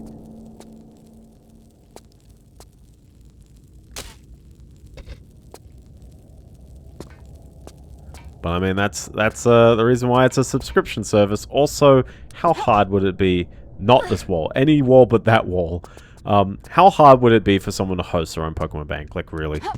I know, obviously, it's like, oh, but then they can easily hack their own Pokemon, and yeah, that's how, like, kind of disposable I feel a lot of Pokemon end up being, you know? It's a bit rough, but you know what I mean? It's like... bloop. We turn it back.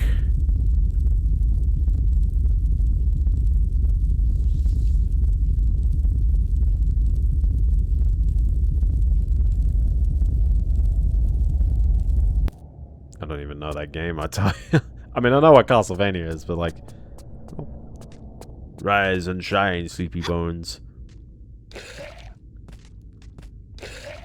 What else? Did I play one other thing this week? I mean, you know, if it makes sense that it could have an offline version, I feel like it'd be very, very, you know, easy win for good PR. And if it's not easy, why'd you put yourself in that position, guys? It's always annoying. It looks like there's fireballs swinging across. I don't know why. I don't even know where this fire is coming from. There, I guess? It's just rendering wrong on the screen. Put the starfish in. The Egyptian starfish. And that opens... Oh, that reveals as rope. It's a very quiet sound.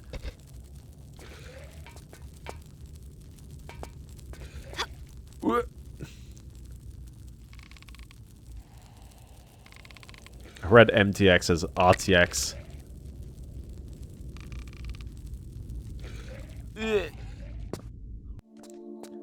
They really want you to grab this. They really want you to grab that. Oh, the demon dogs. Why? Did I really unequip my guns?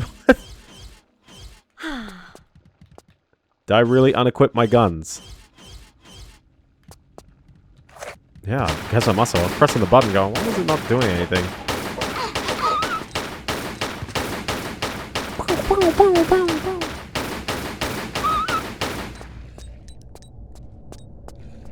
I'll just watch my my Wi-Fi access point. The light turns off at 10.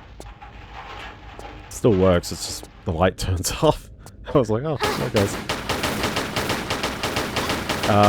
The other game I played this week, I played the Lawnmower Man on the Sega CD. Kingdom... Yeah, they did announce that. They had the whole D23 Expo a week and a bit ago. Which is a weird expo because they don't film it. You can only find out about it via the press who are sitting in the crowd, which is always an interesting way of going about it. And again, I love how it drops you in this room. Seems a bit weird that they... No. It's not an adaptation. It's canon. It's more Kingdom Hearts canon. But yeah, so now we're back in this room. It's related to Kingdom Hearts Dark Row. I've not played a Kingdom Hearts though, so I can't really say anything. But yeah, these two talismans. There you go. Also, it's unrelated to the Amulet of Horus that we're holding on to, by the way. Gotta watch out. This is like that one room from Croc, you know the one.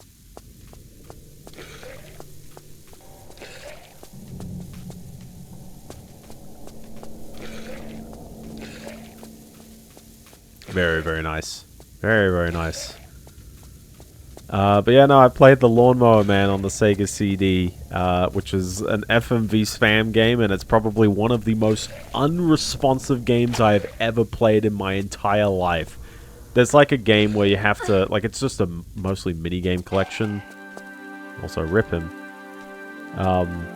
There's a minigame collection, one of the minigames is like you have to, like, you know, you got a grid and you have to, like, move around this one invisible guy, by the way. There's no feedback at all where he is. You just have to know where you know, where he probably would be. And it takes 4 seconds between pressing the B button and him, like, actually, like, the video loading and the action happening. And there's a time limit that's counting down the entire time. It's terrible. It looks like your controller's not working, but it's terrible. Most of the inputs are buffered, but some of them aren't. And it means you have to time it very unfortunately as well.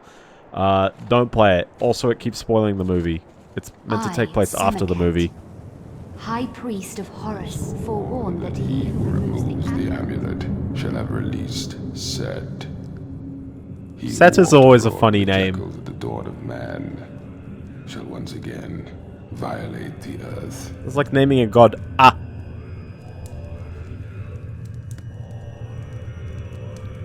Also, they love the throat chants, don't they?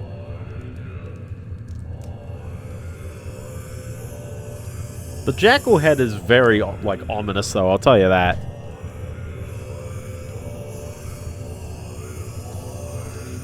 Zelda 1, but it's 2-player. Shared health. Oh.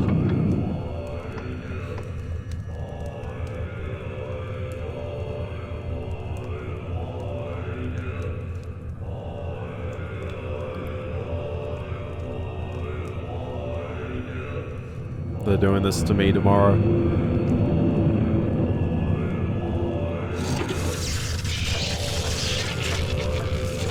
It's alive! It's alive! Link's shadow.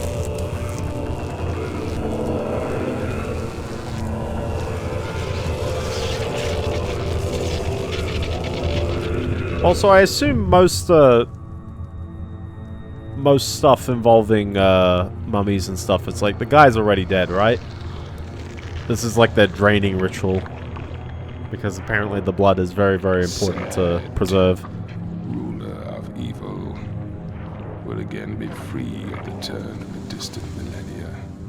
I feel like there's at least one case where they were definitely not dead. Harvests fail under the broken skies. My trusty companion returns. The amulet woman! Call them Benny for a reason. Shall the heavens split asunder, and the light of the sun, god Horus, banish the Lord of Darkness, set. No one uses the word asunder anymore. Also, Lara got out of this purely by thunder.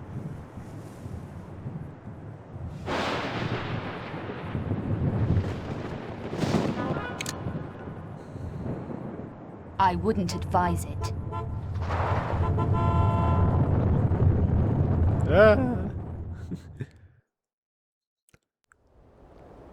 Don't worry, we can't render weather effects. Actually, didn't we have rain in the previous game? It's kind of funky rain, but still. Well, you gotta have a combat section somewhere. This is Valley of the Kings. How many songs from that one Iron Maiden album can we go for?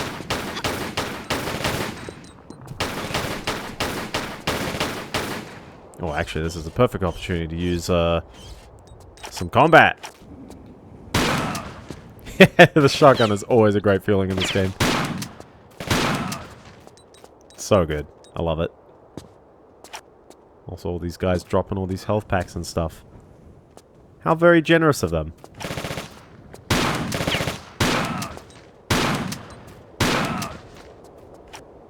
Benny's back.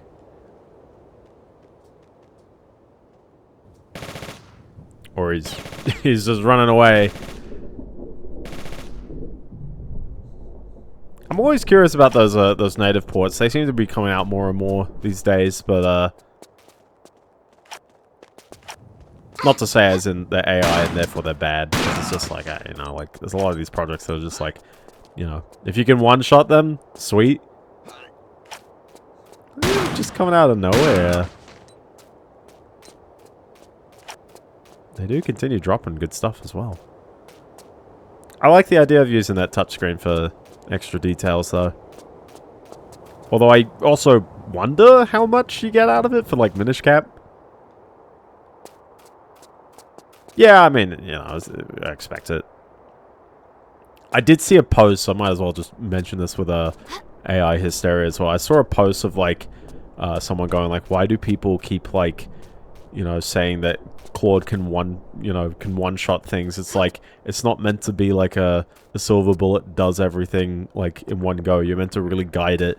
And then just, like, people going, like, how many times do they keep saying, like, talking about stories of putting Claude or GPT, you know, fully autonomous, and just be like, you know, here's a problem space, investigate, iterate, and figure it out. And it's like, yeah, that's the kind of scenario that, like, they keep advertising these things will do.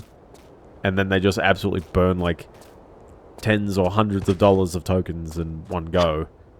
And they might have solved the problem. And I guess you could say you did it without a human, but ouch. You know, that's fun for the environment, isn't it? Also, did you learn anything out of it? I don't think it's, like, full snake oil, but it's like, you gotta get lucky. There's not really an art to it. We chucked the driving section. Woo! There's a lot of secrets in this area, and I feel like it's such a pacing killer to stop for the secrets.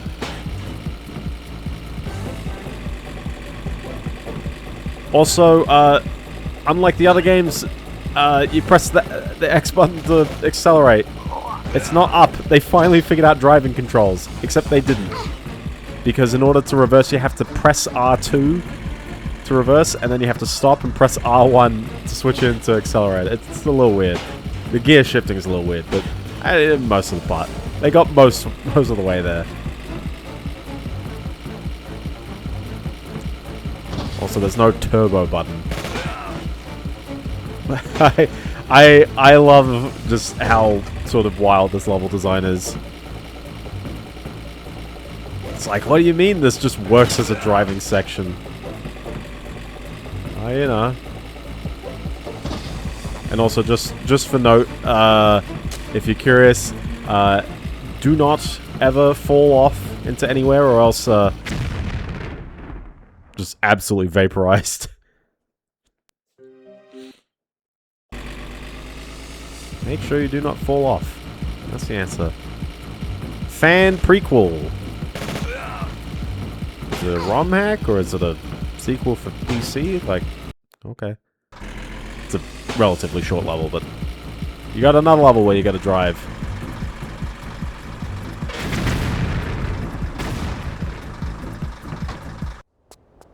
Okay.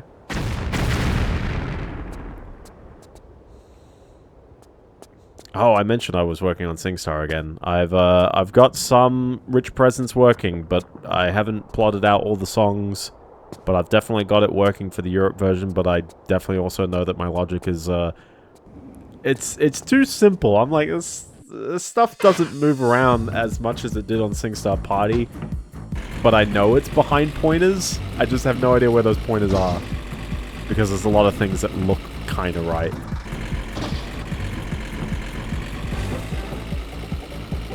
I always worry about projects that take multiple years, but, well, I mean, not like 2 is multiple, but you know what I mean, where it's like, depends how many years. If it's like 5 or 10, I'm like, hopefully it's a personal project, you know? You're just doing it on the side. I guess there's some things that I'll say I've spent like years on.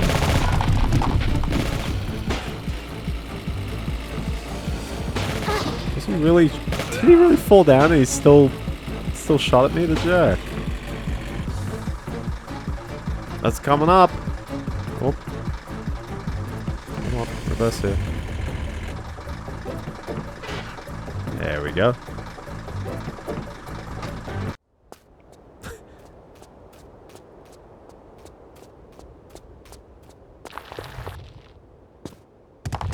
What a weird bit of platforming. How very strange. Okay. I'm getting back in the car.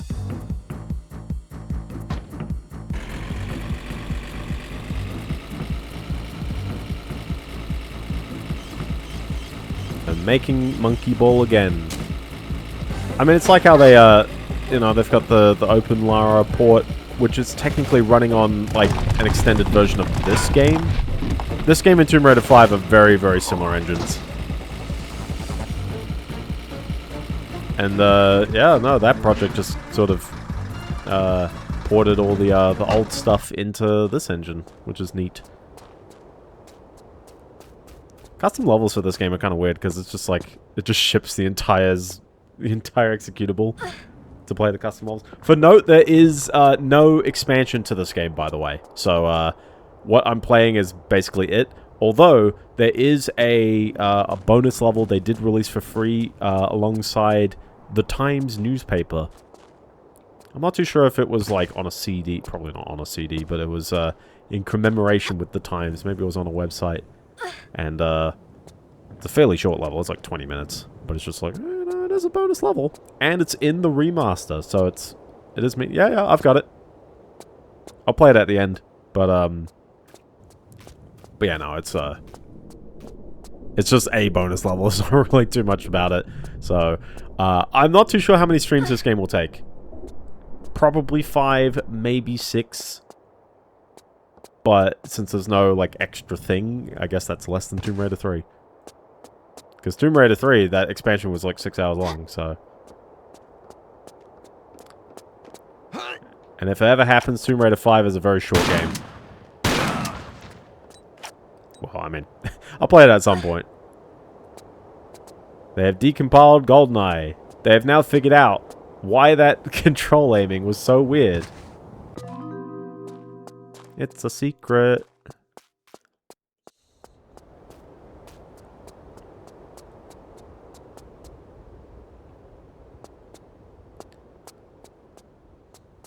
There we go. Everyone likes a good old health pack.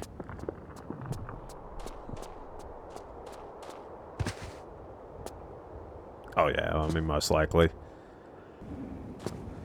Here's a question though. Can we get GoldenEye running better on Nintendo 64 hardware in the same way that Mario 64 has been optimized quite a fair bit? Because it does run a bit doo-doo. on the N64, and I'm curious if, like, you know, can we do performance patches on consoles?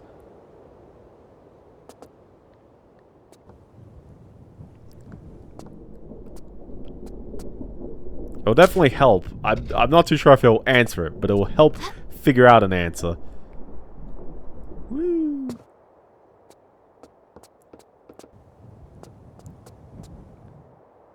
They really didn't make it easy to flip the switch, did they? Oh, don't jump down there. You don't need to jump down there. Again, I like the aesthetic of this game. Even though still it's got that blocky platforming that we know and love from Tomb Raider. Tom, you said you've never seen a Tomb Raider before. 1, 2, and 3 are just like this, man. They really didn't change that much between any of these. Ninja. I know that one. That's didn't Pro Jared do a video on that one? Yeah, I know that one. Maybe GN2? Yeah.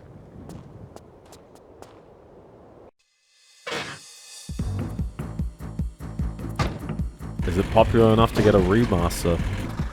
Everything's a remaster, though. I'm so sad that, like, I forgot to mention this with the GTA stuff, but it's like, you know, one thing that I feel like a lot of people, like, haven't done is that there are a lot of people who are of legal age to buy GTA 6 that weren't born when GTA 4 came out. Or maybe they were just being born when GTA 4 came out. That came out in 2008.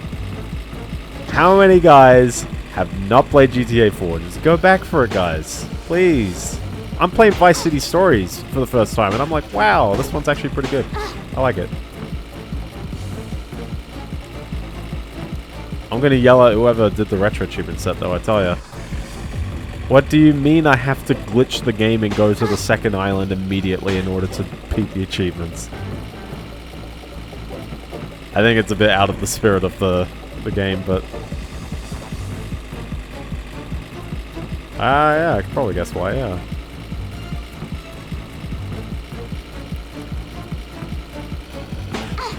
Gotta go over these dunes and hopefully, avoid the traps, I guess.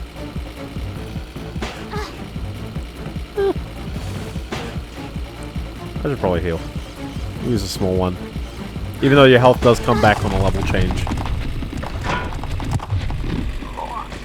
That's a bit of an excessive kill from me, but yeah, sure. I mean, I'd imagine that unwelcome concepts, I think, like, you kind of have to go a bit exceptionally at times. Like, obviously, Superman 64 is just going to have glitches all over the place. So I completely get, like, you know, one's like, beat the game and then start a new game and see the drunk goggle vision for the entire, like, at least play a little bit in that mode. It's like, yeah, it's showing a glitch, but as Superman 64. But no, I agree, Tom. I think it's an unwelcome concept. I haven't done a vote on it, so that's just like my stance, but it's like there's several cars that you have to like own in some way outside of a mission. In order to get that car, you have to grab it from a specific point in a mission, and then you have to fail the mission somehow, which often means driving into the water until the car is at like 99% like health destroyed. And then it just fails the mission, but the car's not destroyed. And then also in order to get the driver out of the car, you have to use a flame weapon, and there's only two. There's either the Molotovs, which most likely destroy the car, or the flamethrower, which you can only get from the second island. So you're forced to glitch your way onto the other island in order to get that ahead of time, and then use that for various achievements. The woman has outsmarted you, yeah? And now she escapes. The amulet. This guy looks familiar. It talks of the priest, Semerket. Semerket.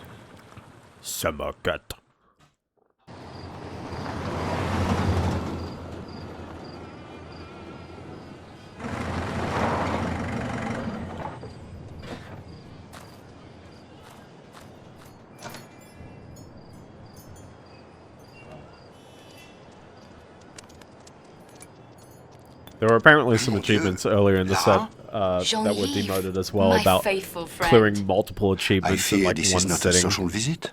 Only if you Which is a want bit Von weird. Croy gate-crashing the party. Von Croy, It is the same guy. I think he was Not looking this for guy. this. the amulet of Horus. An almost legendary artifact. So, you have found and Slap it opened on the the tomb of table. Set. This doesn't bode well. Translating from the Hebrew, he who removes the amulet shall once more release the dark Legendary. power Yeah, of yeah. Set. And Set saith, I am the shadow across the sun. I am the bringer of plagues. My wrath will consume all lands and shall be ceaseless. The power to summon the sun god Horus to rebind the evil Set shall only be Also, I revealed love to the the CGI bearer aesthetic, of yeah. the amulet within the temple of Sendiket at Karnak.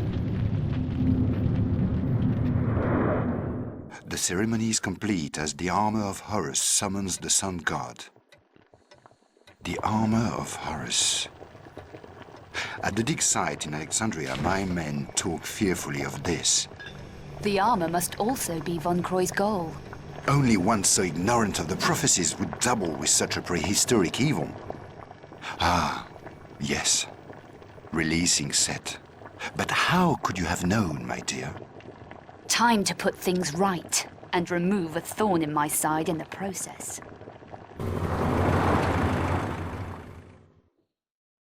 And she drives off, where we then begin, I guess, the third chapter of the game. I think there's 6 chapters total, if you count the Cambodia stuff. Also, oh, rock the parking, Lara. Jeez. So Cambodia counts as a chapter, wherever I was previously counts as a chapter, and then the game gets kind of gnarly because we have 3 chapters in a row filled with all this like backtracking and stuff. We have to go from one area, find a key, go somewhere else, find a key. I'm gonna get painfully lost in these levels, but we'll try my best.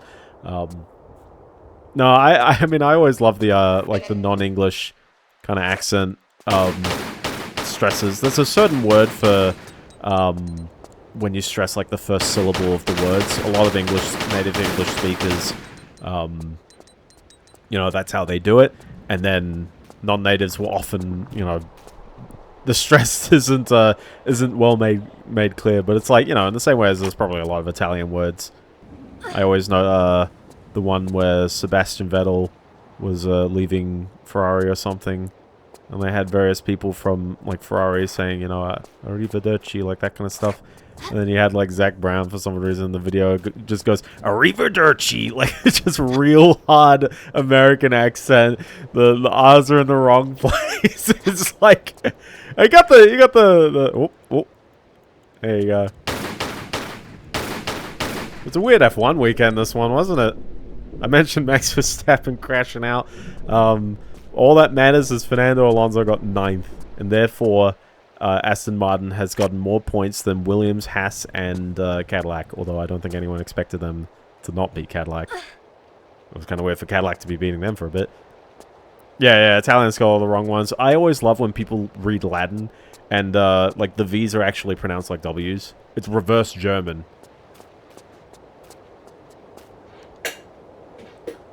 So, like, they'd see wine, they say, like, vino, and it's like, actually, it was a W back then. It was more like a wino, like, that kind of, it really was a W. But then, they aren't, that is true. But yeah, and then, at some point, different languages took the word, and sometimes they took the sound, and sometimes they took the letter. And English chose a certain one, they chose the sound.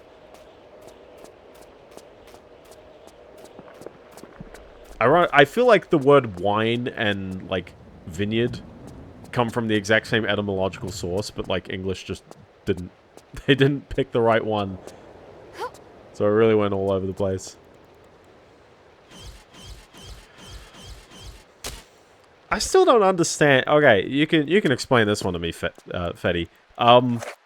Juventus. Where's the J coming from? It's not in the language. Also, is this poison ground? Oh no, it's not poison ground. I just got a knock standing next to the scorpion. Oh no, it is poison ground. Look at this, gassy. Get out of there. You good, Lara? You good? I don't think she's good. She's very wobbly. The J, yeah, it should be Juventus. Kind of like Julius Caesar. Or Kaiser, maybe. I'm not too sure if that's meant to be a hard C. I feel like this wobbly isn't going to go away until I use the health pack. What a funny effect. Touch, fuzzy, get dizzy.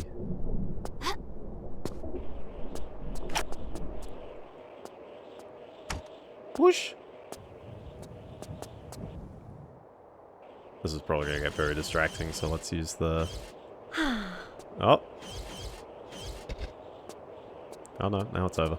It's over. We're good.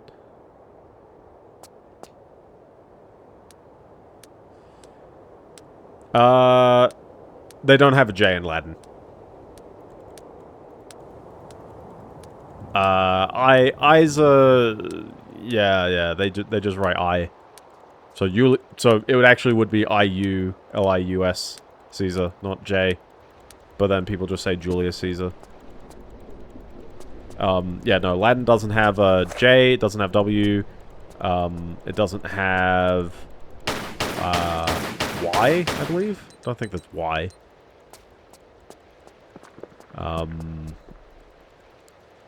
Do they have Z? I think they do have Z. Yeah, that's something. There's a few letters they just don't have. Stick your hand in the Pazuzu terminal.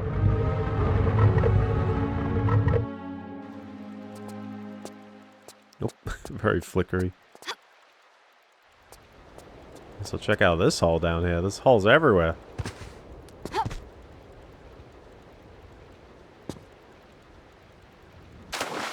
a bit of a drop, isn't it? Cesare. That's kind of weird as well that they've got that with the CH sound there. Yeah, different languages are always weird like that.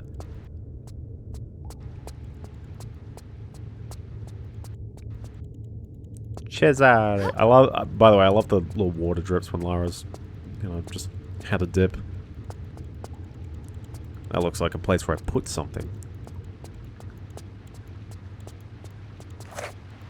I've been hearing a scorpion. I have no idea where he's chilling. He's just been around here somewhere.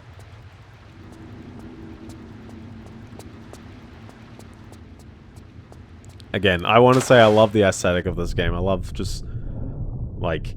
I mean, it is the last Tomb Raider that really genuinely is a tomb raiding game. They really kept, like, we don't have Area 51. That's the big difference.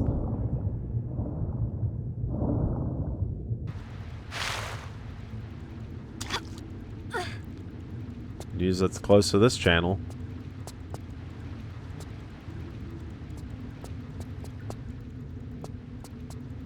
This looks like it's going to be lit by two long thingies.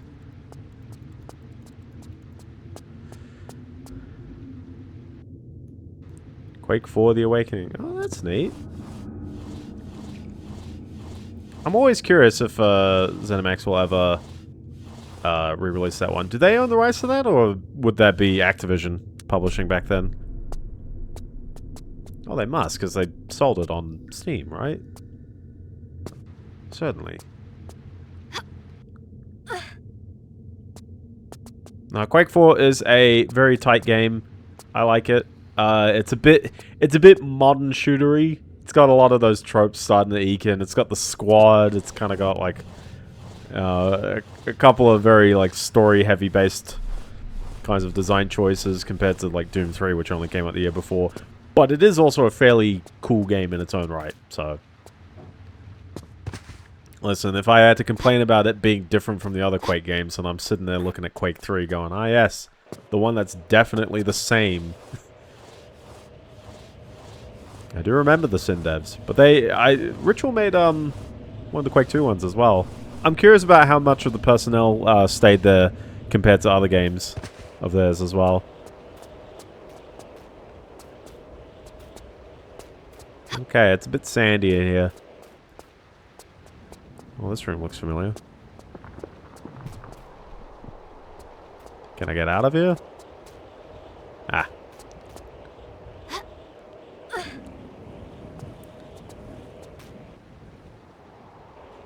Oh, so when you say it's an alpha, it's like, it's actually like... Well, like, how finished is 95%? Because, like, I read that and I think, oh, maybe it just means missing textures and music, and maybe the levels are all done. But 95% could also mean we didn't do the boss fights. It's like, oh, okay, that's a significant difference.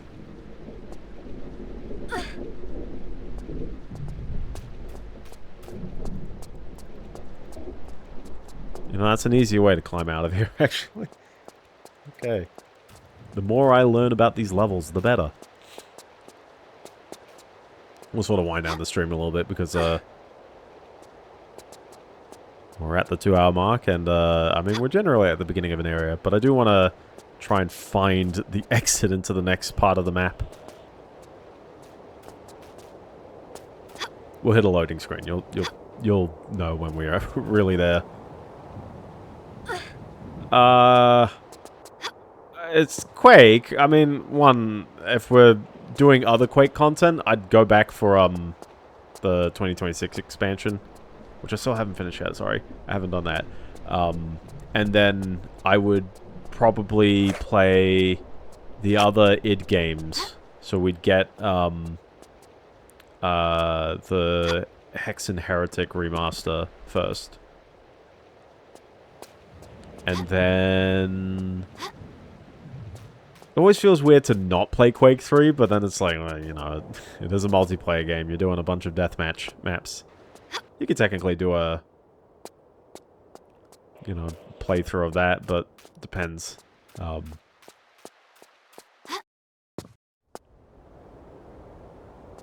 don't know if I'd go back for Doom 3. I feel very happy about how I played that ages ago on the channel.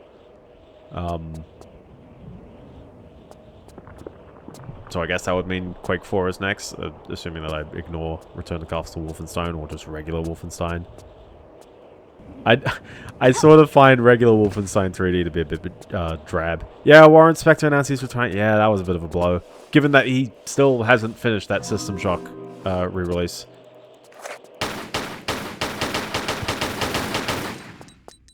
I feel like there's something up with the games industry, and he's sort of just, you know, wearing it on his sleeve and just saying he's out before, you know, really too much happens. But legit, like, I don't know, I think game dev is so slow these days. Games take so long to release. I don't get it. We're using Unreal Engine for everything. We're outsourcing so much development to, like, it's like 3 hours of credits in every game now. How on earth is everything still taking so many years to release? What's going on? It's crazy. No wonder why the morale is terrible in the games industry, because most people who work on a game don't get to ever see it come out. I saw the trailer.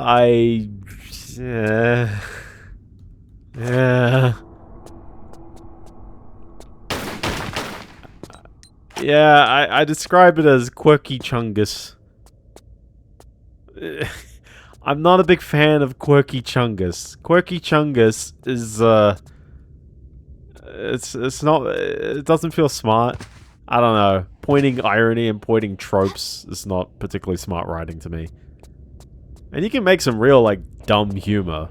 It's, like, real low effort, and it's still at least something, I guess, original. Like, I don't know, you know, like, you could just be like, you know, I am X-Man. And they're like, oh, okay, X-Man, like, what are you doing? Like, but don't talk like... people have to be in character, I guess. That's the thing. It's very easy for characters to start being, like, very, like, you know, I guess, post-genre dialogue, like, cynical about everything. I think there's one part in the trailer which is, like, characters like, you know, this is pretty easy. All you have to do is get past the deadly corridor and all this other stuff. And it's just like, yeah, like, that's, you know, like, can we not have heroism in the day and age of 2026? I don't know. It's easy to rip on writing. Writing is always, like, one of the most forefront things. The animation looks fine. I don't know. I'm not really one to judge cartoon animations these days. But I also feel like it doesn't stand out to me. And I feel like turning Golden Axe into a post-genre, like, deconstruction is maybe not exactly in the best interest, but I don't know. Sega's greenlit it. They've got the trailer out. I would have expected a game. Oh, that's nice. Can't believe Super Smash Flash predicted Cloud would be... I was about to say Claude. That was going to be a bit of a Freudian slip right there. They predicted Cloud was going to be in Smash.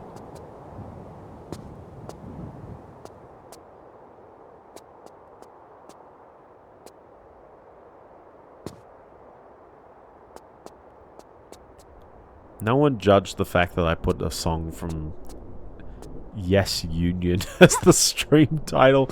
I know Angkor Wat is technically, that's a structure, but I'm pretty sure that's the only, like, big song I can think of that's actually named after that. Either that or I would have done Holiday in Cambodia, but someone would have yelled at me for the lyrics on that one. Mega Man X Regenesis. No, I haven't been talking about Genesis today. Well, even though Phil Collins is in Vice City Stories, including Genesis Turn It On Again. Also including Easy Lover and In the Air Tonight. 3 Phil Collins songs in one game. It's crazy.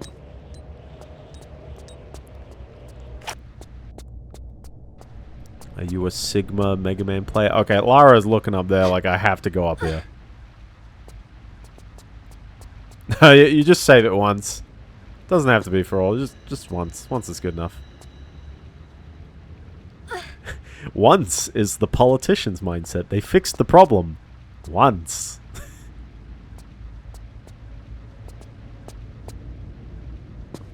Oh, another Pazuzu wall. Yoink. Heck yeah. Ooh, another Pazuzu wall. I always call them Pazuzu walls because it's just you got a blind reach in, you know. It has Chivos. Also, remember to use one of your retro achievements wishlist items on Tomb Raider for the PS3. Who put a shotgun up here? No, not Legend. The 2013 reboot. I just love that it has a, bruh, it's been there for ages. It's been there for a while. It's been there for a while, man. Okay, it kind of feels like they really want me to go back over here, but I've already pulled that, which means... Where am I going now? Oh, I put the thingy in there? Yeah, okay, I did this level out of order. I wandered over there, didn't really know what I was doing. Okay. Can I drop down safely? Yeah, probably. So for reference, Tom, this game is all about lining your jumps, exploring around, understanding the environment, and solving a few puzzles along the way. And a bit of jumping and rolling and stuff. It's quite engrossing. I like it from a playing standpoint. And then you wander into places and you go, oh, okay. Dead end there. But yeah, no, I definitely start with the first one. There's not really any spoilers or secrets or whatever other than, like, knowing where the keys go and how the levels are designed. But, you know, when we talk about, like, or, like, not when, but, like, understand the evolution of 3D platformers, Tomb Raider is really, really powerful in the sense of it's designed like those 6 Degrees of Freedom, like, kinds of shooter games. But it feels very natural from a platformer standpoint. It's very dense. Levels are twisty and go all over the place. I do know the Horizons co-op game. I saw people on my timeline posting pictures about it, but I know absolutely nothing about what they actually announced. Unless they cancelled it. I don't... hopefully they didn't cancel it. Did they cancel it? No, it's happening, right? No way would Sony cancel a project. They've never done that before.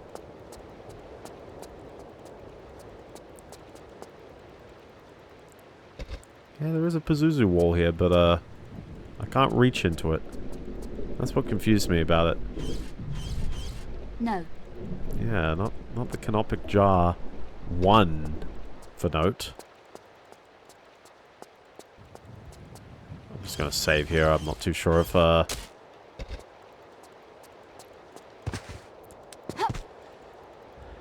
Oh, yeah, they're getting rid of it being a live service game. You know, that's a win. It's definitely a win. I'm not too sure why they even talked about it being a live service game. That just seems, like, so unappealing right from the get-go. So, glad they're changing it. The question is, will it be now? I mean, I guess you can infer that it's not a live service game, but, like, what will it be? You know, let's find out later. And then also, how did it take them so long to figure that out? Like, how do you get this far in the game development process, and then someone tells you, oh, by the way, did you know that most players hate live service games? Like, how do you get that far? Toxic positive? Well, exactly. I had this kind of thread on my timeline about toxic positivity, but didn't really feel like going into it because it's just like, hey, you know, we know the outcome of that.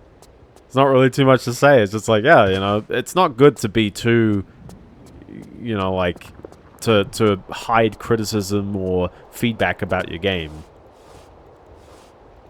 Did we talk about this last week, actually? Maybe that's why I don't have it on my list.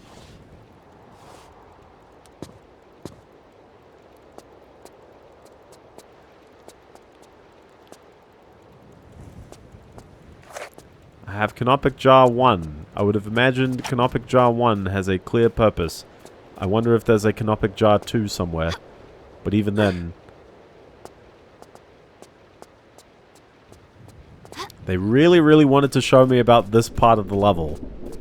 And that got me thinking, is now the time to go over to this part of the level. Because, yeah, we were down here. I mean, that's what this whole area was. This, like, gate... kind of looks like that's a door, but...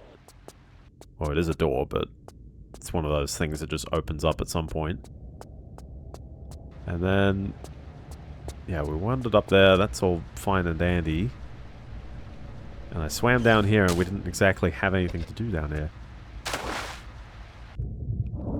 2 rhythm game discoveries. We fixed the drums in Guitar Hero Warriors of Rock. You can now play drums. And it actually works. I don't know. Is that, if that was one of the news, I'd be like, ah, sweet. It does look like a block or something gets moved, so maybe it drains from the other side or something. Ah! World Tour related. This would be, the other piece of news, well, not news, but thing I would be excited to say is someone made a DLC WOD that includes all the missing songs from the imports that didn't happen, as well as also the DLCs that didn't end up on the Wii. Now I can finally play an Endless Sporadic on Warriors of Rock. Oh, May 2008. Which console? Oh, Wii. It's right there. I was gonna say, oh boy, if it's the PS2 version. Oh boy.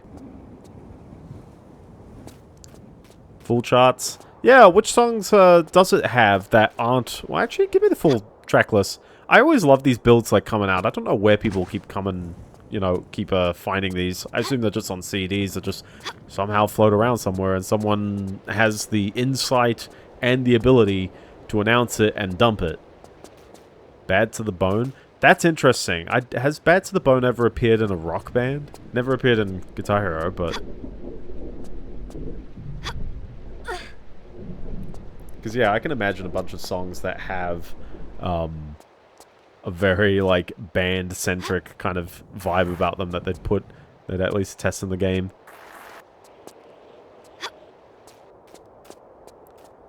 I always note that one Warriors of Rock build that hints at you know, Band Hero 2, and it's got Thick as a Brick like live on it, and I'm like, whoa. And also Lady Fantasy by Camel. Like, they're not full band charted, I don't think, but it's still kind of wild that like they proposed putting both of those songs in, I guess, at some point. I'm like, whoa. If it was 2008, it would have been... Yeah, so it would have had anything, which ended up being free DLC. So I'm glad they committed to that one. But also, this is always my fun talking point, is I always keep bringing up Andy Thipps. But Andy Thipps drummed on that EP. That's him on it, the whole thing. So like, it's a Neversoft baby. It's a Neversoft baby. Electro Rock is also DLC, and that was free DLC as well. So Electro Rock was one of the first songs I actually like managed to pull an FC for. Surprisingly, it's a bit more involved, but like I started to really get my taps right on that one. Okay, I got no clue where I'm going. I'm gonna like tab over. Tab over. Where do I go? What do I do? What do I say?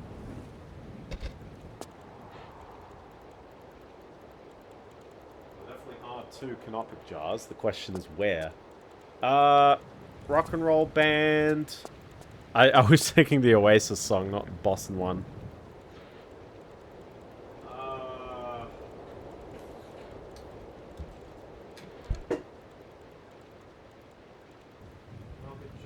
Secret. Your Face by Pepper is also free DLC. It's kind of interesting that a bunch of those that are free DLCs ended up... oh, sorry. A bunch of those were released for free.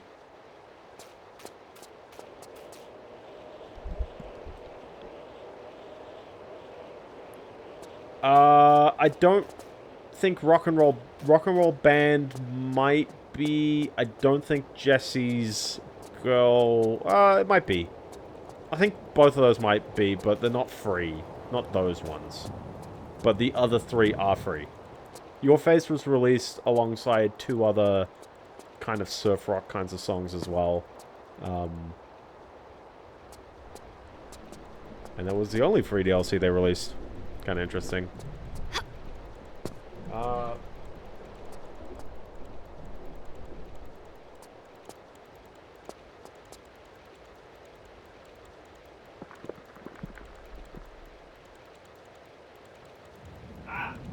Okay.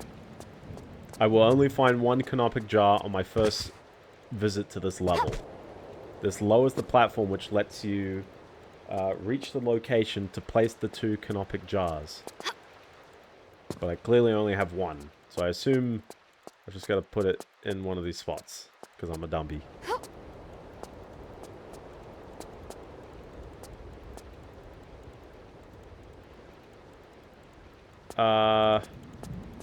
Yeah, BYOB's in World Tour. Is it this one? Can I put the Canopic jar in? Yeah. I wonder if they count the revisited maps as, like different maps, whether it's the same one. Don't know where that door was. Hopefully it's around here. That's to have been close-ish, right?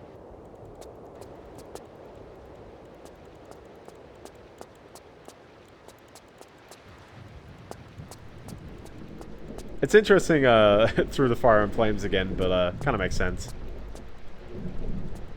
DJ Hero 3! Ah, yeah. I'm curious about like what they were even attempting to do for that, because it kind of... I feel like DJ Hero 2 came out and it was like, yeah, like they knew it was over. But if they had 3, the vertical slice... What does that mean? Ah, okay. So for reference, if I tried swimming here, it's going to tell me, yeah, nah, you are going back. You are going back.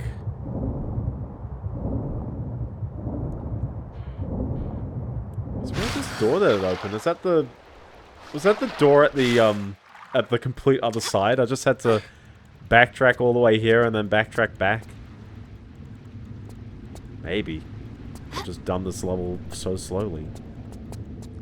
Dance mode makes sense. I get why they were putting in a dance mode. Gotta compete with harmonics somehow.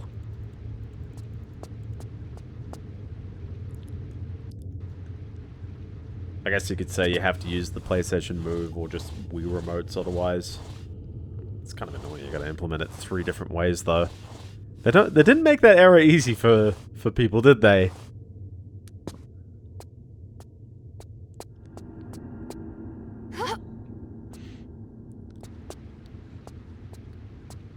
Also, I still love the sound design in these Tomb Raider games. There's just something fun about, you know, complete rickety, like, echoes.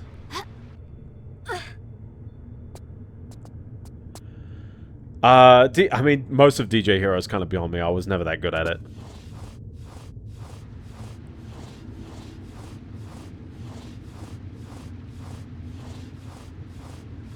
Maybe we'll get a set for DJ Hero on the Wii, along with its sequel. Maybe. Yeah, I mean, I feel like it'd be too early to really, like, change too much up. In the same way that, you know, like, Warriors of Rock prototype had so much Guitar Hero 5 leaking out of it. Because it was, like, May. It was, like, very early. They just take the previous game and be like, oh, that's it. New game. And yet... they had the ideas right from the beginning, or at least they had implemented the ideas right from the beginning. Yeah, like, when... I think Warriors of Rock just came out, like, 2 months before that. Like, that seems like a very, very early prototype. Probably not ready until, like, June the next year. Actually, that sounds like... I say that's very early, but it's like, you know, it's 6 months. 7 months. Yep, it totally was this door. I just had to backtrack all the way. There we go. Well, we'll leave... Oh. The room is very different on the inside, wasn't it? So, alright, we'll leave that there. I think we're all good. I think we're all good there, but no, we've ventured a bit into the game. We've gone into our Temple of Karnak, and now we're in the Great Hyperstyle Hall. Or is it a hippo style? Go for your news. Go for your news, Fetty. Go for it quick. Your news is longer than my news. Ah! I'm just gonna, like, chill around, I guess. Fetty's talking about his news. I need to go to bed, Fetty.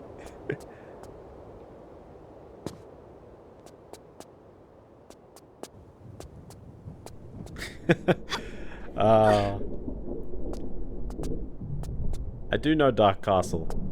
It is dark and a castle. The weird... Yeah, they're very weird ones. I like how this area kind of looks... I mean, we'll get a lot of similar vibes between these areas, because it feels like one very big level. Oh my gosh, Scorpions. I saw they got re-released, yeah.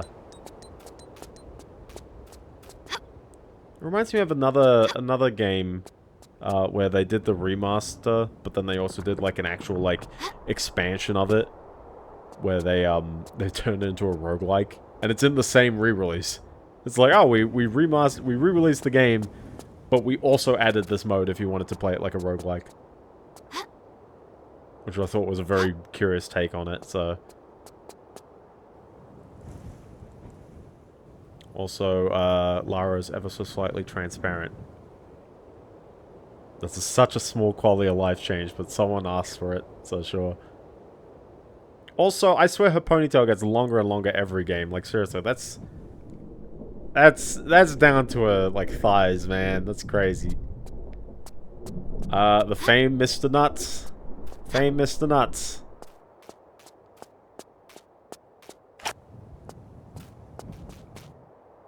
Mr. Nuts. I was thinking Mr. Bucket, not Mr. Bucket.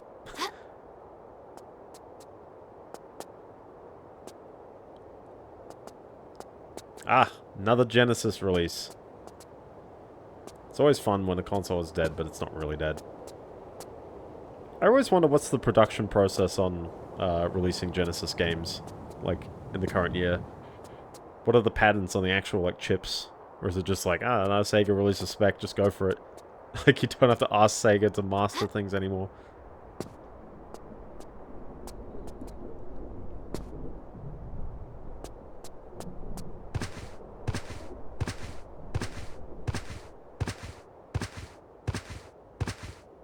Uncancelled. Like Star Fox 2, you know? Or, what's another game that got very uncancelled?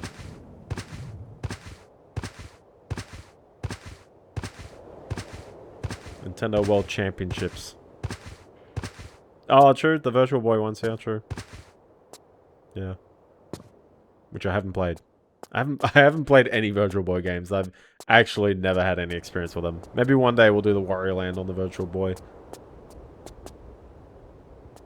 Alright, Fetty, we'll wrap up after this one, because I've just been, like, idling around for a while waiting for the news.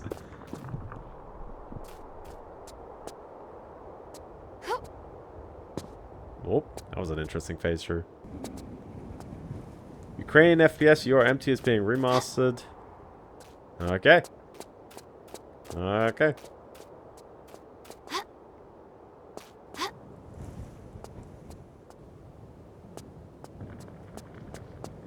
I wonder if it's like Haxus. I don't know how to say the name. It's like HACX is the way you spell it, and it's a Doom Engine shooter. But it's it's a real clunky game. It's really weirdly designed. It's not particularly. I mean, it's Eurojank well before Eurojank was a genre. So who knows? Yeah, I mean, I guess I'll look at it. I guess. Oh, like 2004? Yeah, actually, it might be very Eurojank then, because I'm in Stalker's around that time. I know Stalker's slightly one over, but yeah. 2006, yeah. Stalker territory.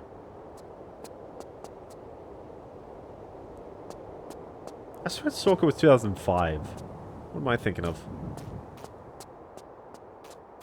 Might be 2007 then. Yeah.